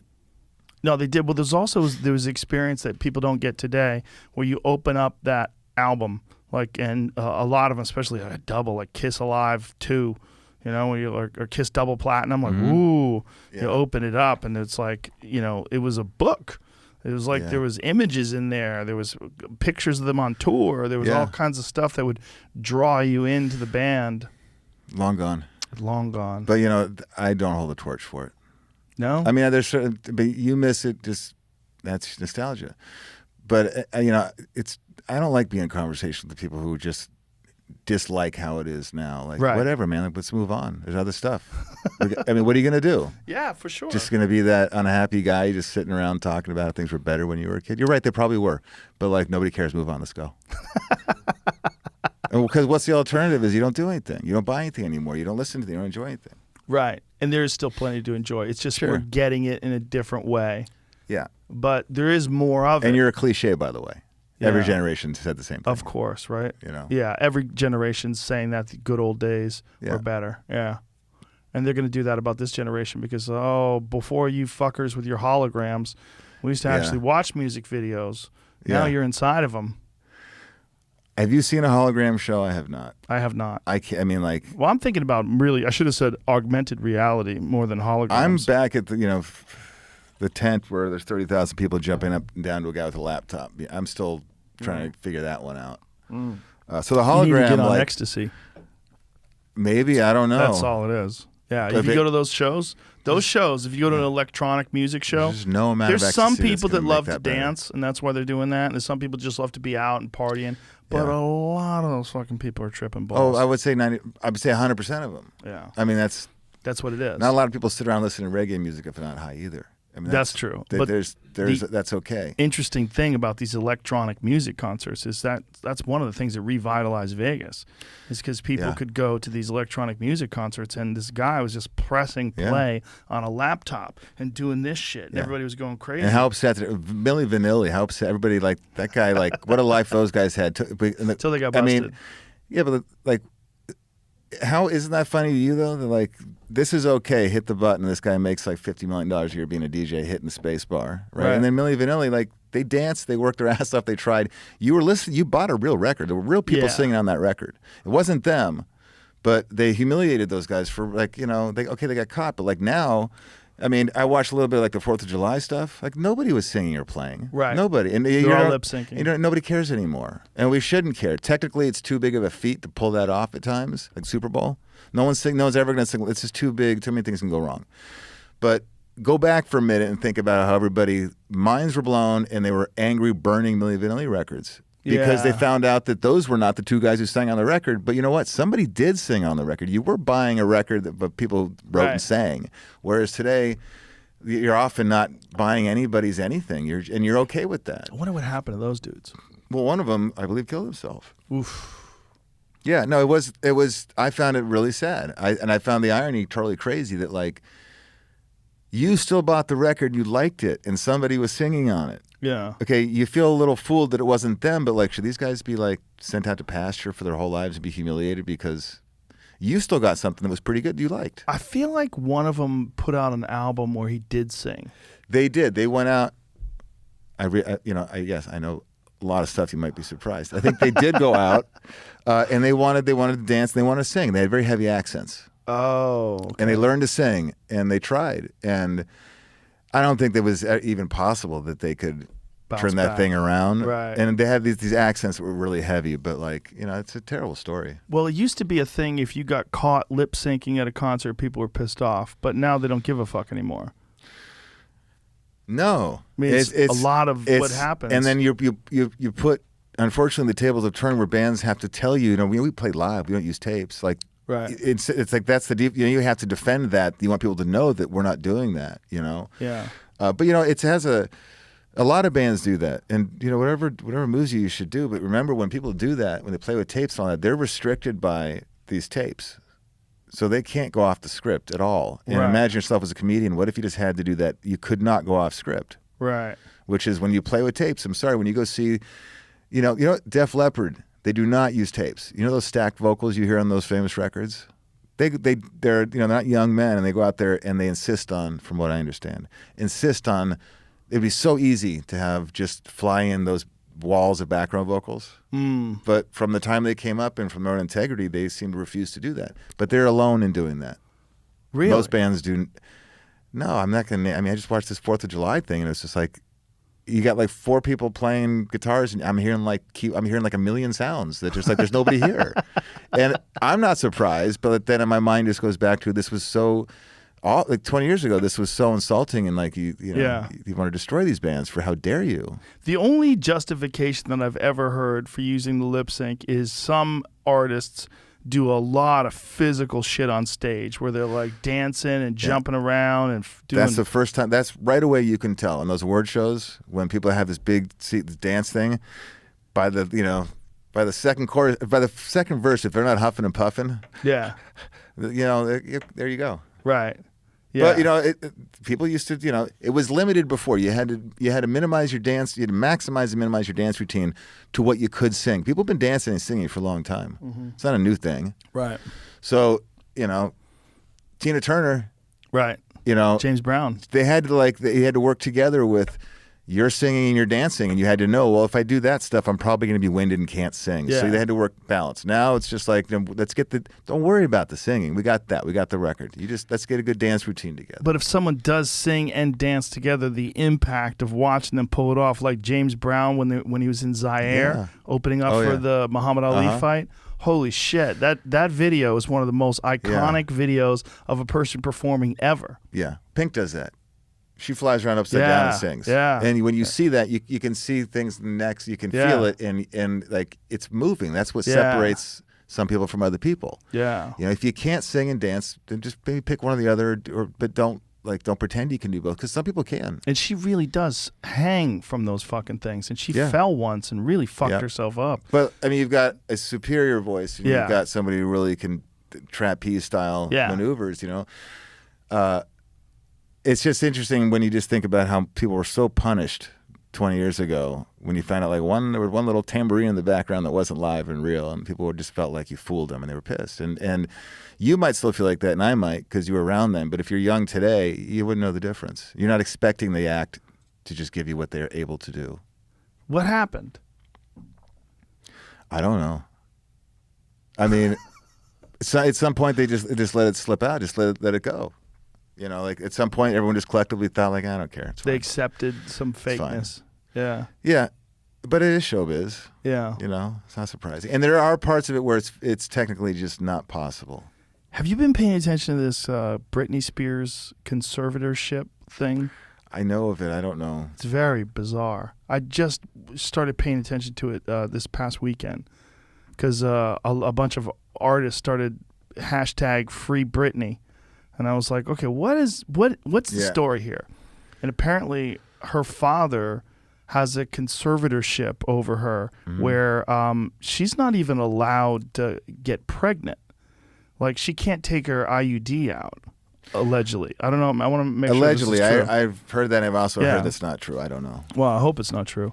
But the other thing is that you still think the parent. What? I think she has a partner. I think you should back off that one.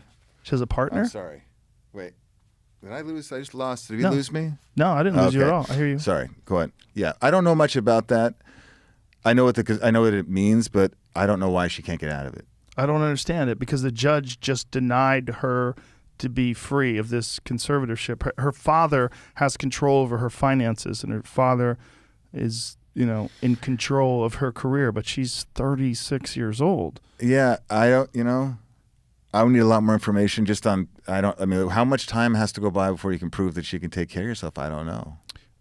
She's why? Clearly, how long's it been? She's clearly loony, but there's a lot of male artists that are loony too. Like, they're not in control by their father.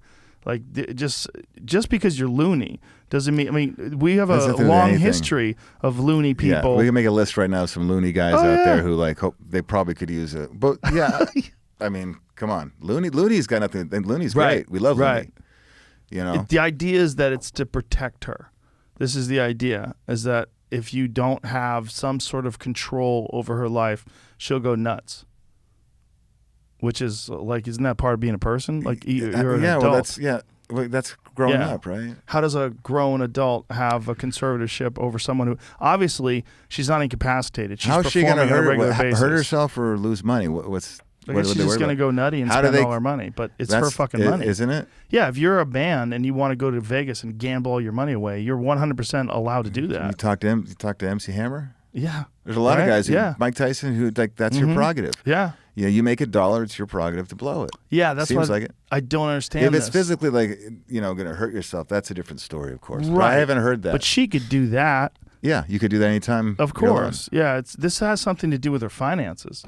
It has something to do with control over her life. Yeah, I don't know. I mean, I know enough to know that it sounds really crazy, and I know it was she just recently tried to end it and it was denied. Well, the judge denied it, which is crazy. I don't know what case you'd have to prove about somebody to have them stay in that situation. Right. I mean, if you can talk and you can eat and you can go on stage and kick ass like she does, like she still performs on a regular basis. I don't know. It seems to me like if she wants to go throw all her money off a cliff tomorrow, she should be allowed to do that. Right. That's what's weird. She can't do that. I've never heard of a situation like this before. No. Well, that's a money-making machine, right? That's the problem. Well, that's at least whatever to keep coming in. Whatever it is, it begins with that. She hasn't performed since January of 2019. Just for yeah. She's just stays as in of Vegas. Today, her manager's resigning because I saw that she's today. quitting or she's retiring. So she's retiring because she can't get out of the conservatorship. Well, that probably because of that, but yeah, she's just done with everything, I guess. She's been trying to get out of it for a long time, right? Oh yeah. I'm trying to read through it to see if there's anything that makes sense that we haven't said, but I can't find anything that makes sense. So this is just pre-COVID, just a couple months before the pandemic hit and everything locked down. No, a year before. 2019, January of 2019. Oh, okay, yeah. So that full year, right? Yeah, I don't know. I don't know much about that. But nobody ever retires anyway. No, well, not if they're having a good time. How many rock stars have? What's a great story is that Searching for Sugar Man story. What's that guy's name? Rodriguez. Yeah, Rodriguez. Yeah. That's interesting. What if it was just made up? Be crazy if it was. What are you saying? I mean, I don't know. What are you saying? I think about that movie. Well, I have a friend from South Africa who told me he was that huge would be over that would be the way you'd know. Otherwise, plenty of people. It could have been it was this close to being maybe Spinal Tap. I saw Spinal Tap when it came out, and I fell asleep because I didn't get it. I thought these guys were assholes. So maybe it was that good. No offense to the artist, because I learned about him from that documentary, but it did occur to me at some point, wait a minute, how would I know? This is maybe it's. Is this a real? Because we never heard of him here. We But never the heard of stories him that here. were most compelling is people in South. He was like Van Morrison to them. Yes, That's interesting. Knew a guy from South Africa who told me when he was a kid, they had heard all these crazy rumors about him, that he died in a car accident, that he had, he committed suicide. This conflicting story, but he was a huge hit over there. Yeah. Well, that's interesting. You can't do that now. No. If you're big anywhere, you're big all over. Yes. Because it's just a universal radio system, which is streaming, and we're all listening to the same thing. But isn't that amazing? You could be like that size of an artist in South Africa, right? It was South Africa. South and Africa. then the rest of the world really hasn't heard you. Not only has the rest of the world not heard of you, but you don't know you're a big artist in South Africa. Exactly. You're busy painting houses. He was It's a construction worker. Construction, yeah. And Not he knowing was that, living like- in poverty. Yeah. And then he goes over there and performs in front of sold-out arenas. Yeah. It is you saw the documentary, right? Yeah. It's a wild documentary, man. There's a lot of us sitting around wondering, I wonder how I would do in South Africa. Maybe I don't know. yeah, Maybe right? no one's telling me. Maybe there's a huge thing on it. But today, no, you know today. Well, that's the thing, right? There's always some artists that do really well overseas. Like there's a guy named Arj Barker who is one of the biggest stand-up comics in all of Australia. He's fucking huge in Australia. Sells out theaters multiple nights in a row. But in America, he's just a regular comic. But in Yeah. Australia, he's like their top dog. It's just weird. Yeah, I'm surprised. Just because the internet connects everybody. But maybe he played. Yeah. Maybe he's there playing his act more there physically. Well, he is, maybe definitely. that's but why. it's just for whatever reason, he caught fire over there. And Yeah. this But Rodriguez... the live experience has a lot to do with it. You can still have like a large presence in America if you don't go to Europe and as an act, as a band, and like put that time in. The songs being streamed, that's not going to be enough to translate to a show. You if still got that's to go. the case, why did Rodriguez take off in South Africa when he'd never been there? Well, that's a fluke. Yeah, I mean, but that's- it can happen. It did happen. Yeah. That guy, he gave all his money away. Talk about Looney, right? You're going back to Yeah, Looney. he likes being... They should have locked him up, right? You can't do that. give him a conservatorship. Yeah. His How kids dare should have you. locked him up and Yeah. made him keep singing. How dare you give away your own money? That album is good, though, man. I bought the album. It is. Well, it is good. But you know what? Spinal Tap was good too. Was it? That's what made it so believable and good was Right. the songs were really good. So when you hear the story about Rodriguez and you hear the songs, like I do believe that You seem because the incredulous. songs. No, but I hear the songs and like no, these are good. Yeah. I do believe the story because the songs are good. That makes it believable. Yeah. But it's just so crazy to think that this guy lived his whole life Yeah. not knowing that he was a gigantic star on another continent. Well, if I remember correctly, the story itself wasn't that unique, in terms of getting that record deal, getting your songs in the late '60s, wherever he was starting, and like that dream doesn't work for most people. And then you go back to your life and not knowing quietly over here something just took off. Yeah. It's kind of wild. And if they hadn't made the documentary, it would have been a great movie with a script, and also because this parallel universe, you're a giant and you would never know. Yeah. You know. It's just, if it was a movie, it would be hard to buy. If it was just a fiction, Yeah. it would be hard to buy. But Yeah. as a maybe. documentary, it made me cry. No, it was good. It was good. And that did get the music documentary ball rolling. That film, and then I guess the streaming thing. There's a lot of people. I mean, there's like I haven't seen it. I don't think it's out. There's Sparks. They have a documentary, and like that's what that medium is really good for because a lot of people are going to learn about Sparks now that didn't know much about him because I've seen the Sparks? trailers. Yeah, the Sparks. They were the two brothers, male brothers. Do you know who that? Do you know It's that? mostly like 70s, 80s cult kind of band. Oh, yeah? Two brothers. Yeah. They're just called You'll recognize Sparks? them. Yeah, the Sparks. You'll recognize it as soon as you bring up a picture. You'll be like, "Oh, I know who that is." Oh, okay. But anyway, like it's going to work. I have no idea who Really? those guys are. Jamie? See, the one on the He looks middle familiar left, to me, but I don't know That from one- where. and this side middle left, that right there. That's like more the typical image that you might recall. Well, they were kind of art house. There was nowhere to put them. But they made a documentary, and I think what I see in the trailer looks like it's going to be good. But boy, a lot of patience, and then they will gain a much larger, I think, audience from it. Because that's how people hear their music and see. They learn things now from obviously television, and they could never really be on the radio. So this will bring a new audience. There's a documentary about Leonard Skinner that is Seen that. fucking phenomenal. Yeah, there's Yeah. a couple. Which one is it? I don't know which one I saw. Yeah. I didn't know. I which watched a ones. couple.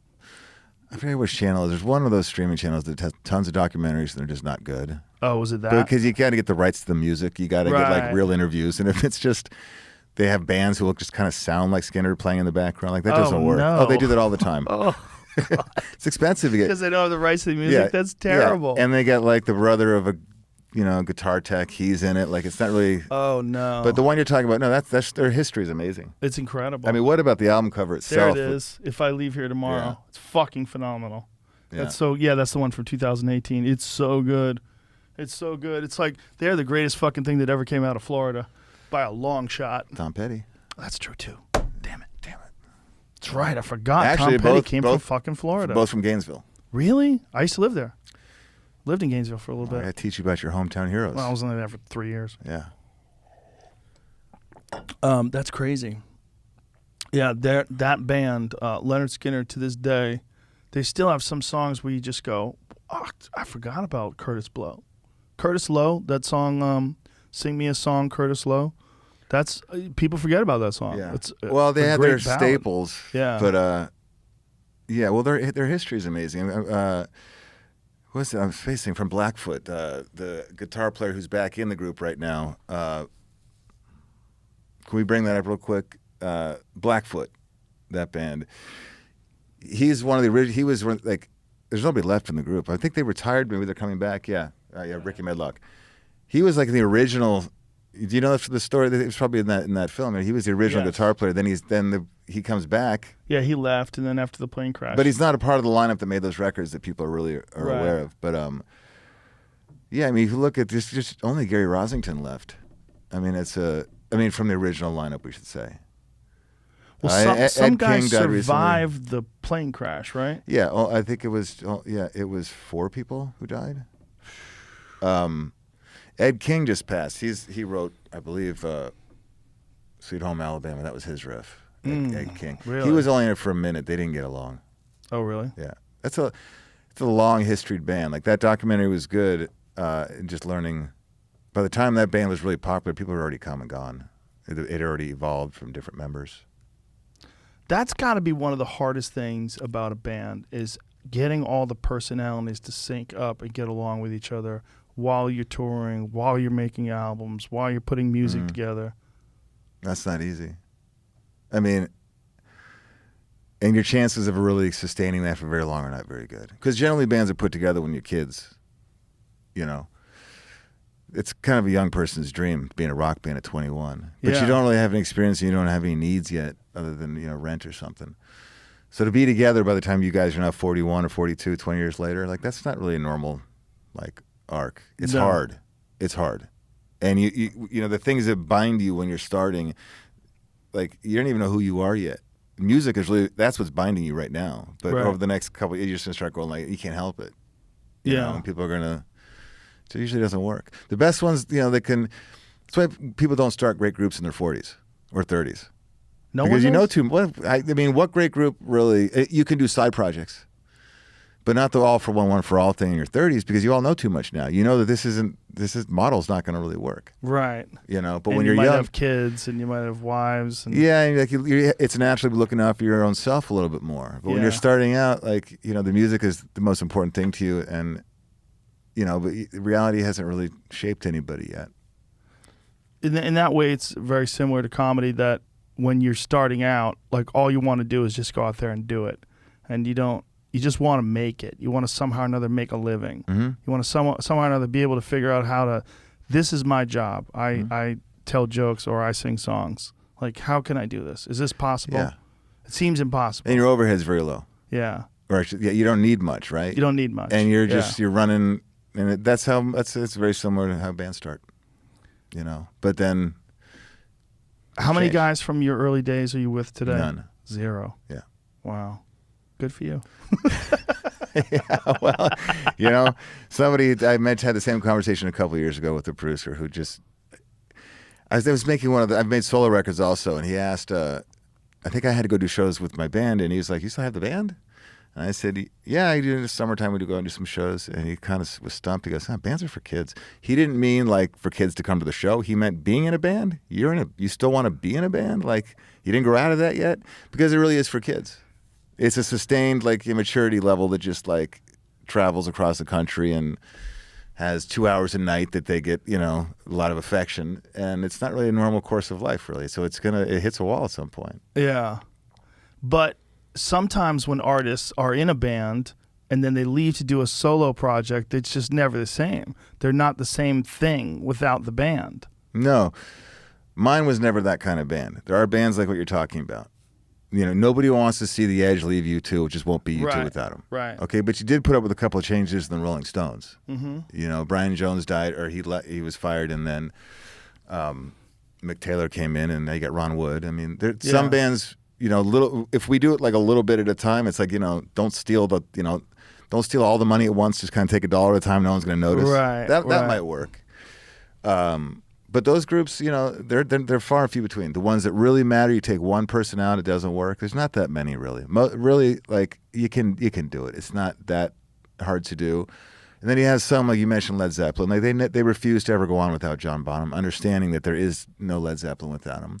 But the Who lost Kenny. They lost Keith Moon, and they put in Kenny Jones. I like that record. It wasn't the same. You can't replace Keith Moon, but Kenny Jones was pretty good too. I like that record. So it can work. You can do both. I mean, but there are some groups, undoubtedly, you take one person out, it's just never the same. Yeah, with Kiss, it's got to be Gene Simmons and Paul Stanley. With the Stones, it's got to be Keith Richards and Mick Jagger. Yeah, of course. Well, and now, you've had Ron Wood for 45 years? I don't know. And Charlie Watts, of course. But you've seen there's like 40 people on that stage. Yeah, there's a lot of people up there, right? Yeah, so, but what used to work doesn't work you can't, like if Zeppelin were around, I'd like to think they wouldn't have, auxiliary members. But, if you have a long career like the Stones, and you've got your disco records from the 70s and you've got a lot of percussion, people kind of want that full show, as long as those, the core people are up there. Bill Wyman's been gone. Do you know how long he's been gone already? How long? Like 35 years or something. He's been gone forever. Wow. Yeah. Do you get together with other rock stars and just have a conversation about We're doing about that. the business? Well, you're a rock star. I'm a comedian. It's the same thing, isn't it? Sort of. Something. You're funnier than most guys in bands. So. Yeah. You don't play. You know what's nice about you? You don't play guitar better than me. That's nice. That's nice. That's refreshing for me. Well, yeah. I mean, I have friends who are musicians. But I mean, I feel like it's one of the things about comedy is we all get together and we talk about the art form a lot. It's like one of the beautiful things about podcasts is we've had so many conversations with comics Yeah. where we talk about how you do it, what's the process. Do you guys do that? Do you get together with other musicians? Yeah, we do, but there's a certain amount of it that you can have a dialogue about, and then there's a certain amount of it that none of us know what the hell we're doing. Yeah. You know what I just mean? Going by feel. Well, yeah, and you just, if anybody ever asked me, like, well, any advice on how to write songs? Like, no, I don't. No. Do you have inspiration that comes out of nowhere, or do you have specific times where you sit down and write? Your best ideas come out of nowhere when you're not ready for it. That's the stuff that's going to be your song. But the rest of it, you got to go home. You got to go to work. You know what I mean? Like you might have an idea for a bit. Ooh, that's funny. What you just heard, something came to you. But now you can already immediately, you're aware of how much work it's going to take to surround this thing and make it your bit. And that's what songs are like. You get this idea, and this thrill of like, that could be a great song. But the rest of it's not going to just fall on your head. The rest of it, you got to go home and now you got to put it all together and make it become something. But do you ever just sit down and try to have a writing session with just a blank piece of paper? Yeah, it's the worst. Yeah. Well, right. We're just like, hey, listen, you got that flight in 2 hours. Here's some paper. You need some jokes. Right. Like, it's hard, isn't it? Right. I mean, it's It like, is hard. it's forced. It's difficult. I can do that, and I have to do this sometimes. But the stuff that's lasted longer for me or been more enjoyed, we'd say, is the stuff that was not like that. I used to hear that when I was younger. Like Keith Richards would say that he doesn't write songs, he's an antenna. And I was just like, what are you talking about? Like, no, I don't think... Or some people receive them like as gifts, like maybe God, I don't know. I don't think God's writing songs for anybody in a pop band anytime soon. Like, I don't think that's how it works. I had more of a cynical idea about it, but I do kind of get the receptor antenna bit now a little bit more. Yeah. Because that part of your brain that you know automatic writing is. Mm-hmm. Have you heard of that? Like, Yeah. You have to be a certain state to do it, and I've done it when I didn't expect it. It's crazy, but you actually just shut down. Like, you could be so inside that these things will come out. You'll write them down, and like they literally will make you enter some kind of zombie phase, and it happened. It's real. It's a real thing. I believe it. I'd heard about it for a long time, and then it happened to me. The best songs are kind of like that. If you're open, you know, you kind of leave your brain clear. Like, these ideas will come to you, and they're going to come to only you probably. So that in itself makes it a unique idea. And then hopefully you've got some level of ability and skill set to put that together in a song that you or yourself or someone else might want to listen to for 3.5 minutes. Like, they're coming out of something that's not your conscious mind. They're coming out of some form. Exactly. Well, those they're ideas, connecting these thoughts. maybe the germ, the idea. Yeah. I mean, most songwriters you talk to will tell you the same thing. When you have to sit down and really focus on it, like you can do that. We all have to at times. But the better ones are the ones you just can't explain why you got that. But don't over intellectualize it that it's a gift from anybody. Right, It's right, not. right. It's just a song. That's all it is. Okay. Don't make a big deal out of it. You're not special. Let's leave it with that. Yeah. Let's end with that. Okay. Don't make a big deal out of it. You're Yeah, not it's just- special. Yeah. Well, thanks, man. All I right. appreciate it. Likewise. I'm, Hey, real quick before I go, is this a stormtrooper or is it just? It's a lighter. It's a I know, but cigar is lighter. it supposed to be a stormtrooper?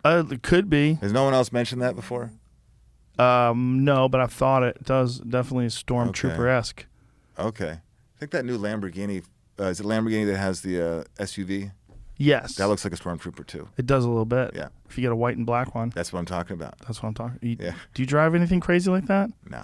What do you drive? You seem like maybe a old Volkswagen Really? type guy, or maybe something cool, Thing? like an old BMW or something like that. No, I have a '67 Firebird. Ooh, now you're Like talking a my show lingo. car. A show car. I'm Okay. not You don't jacked. drive it? No, I mean it's not a jacked up car. There's no like Crazy there's engine no in it. like 8-ball gear shifting. It's Oh. like it's a show car, meaning it's all original. They're all original, restored. Yeah, and then when I actually want to go places and also go home, I have a Jeep. Oh, okay.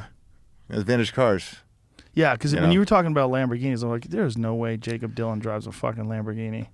No. Just- No, you there's. can't. I mean, a cool car is a cool car. I got no problem with them. I just more practical than that. Like if it moved me, I'd get one. Did you ever get a Rockstar car? Something My crazy? '67 Firebird. That's it? That's a Rockstar car, isn't it? It is a Rockstar Yeah. car. I used to actually. I had another '67 Firebird. You've had more than one? Well, yeah, I had one 20-something years ago, a red one that I'd wasn't the best one, and then a couple years ago, got another one. It's a great fucking car. It's cool. I mean, you know those cars? All Oh, those, fuck yeah. Okay, I mean, oh, like, my God. I'm a collector. you know what? Like, but that car, the Firebird. Yes. Obviously, you could have the Camaro. Mm-hmm. But isn't the guy who noticed that the Firebird is the one you want? That's the guy, because that's like when we drive it. If somebody says, nice Mustang, it's like, okay, thank you. Oh, Or they you're say a nice moron. Camaro, right on. And then if somebody says nice Firebird, it's like, oh, you understand. you're in the know. You know. it's Yeah. cool because it just kind of slipped right through those muscle cars. But it's the one. Yeah. Oh, it's a great car. Yeah, it's cool. It's one of many. It's not the one, though. Which would be yours from that era? I'm talking the muscle cars. Not the jacked up ones, because that's that sweet year right in there, this late '60s. Yeah. The '67 stuff I always liked because they were messing with the future. Everything had a Jetsons vibe. Mm-hmm. I have a 1965 Corvette convertible. That's yeah, the yeah. shit.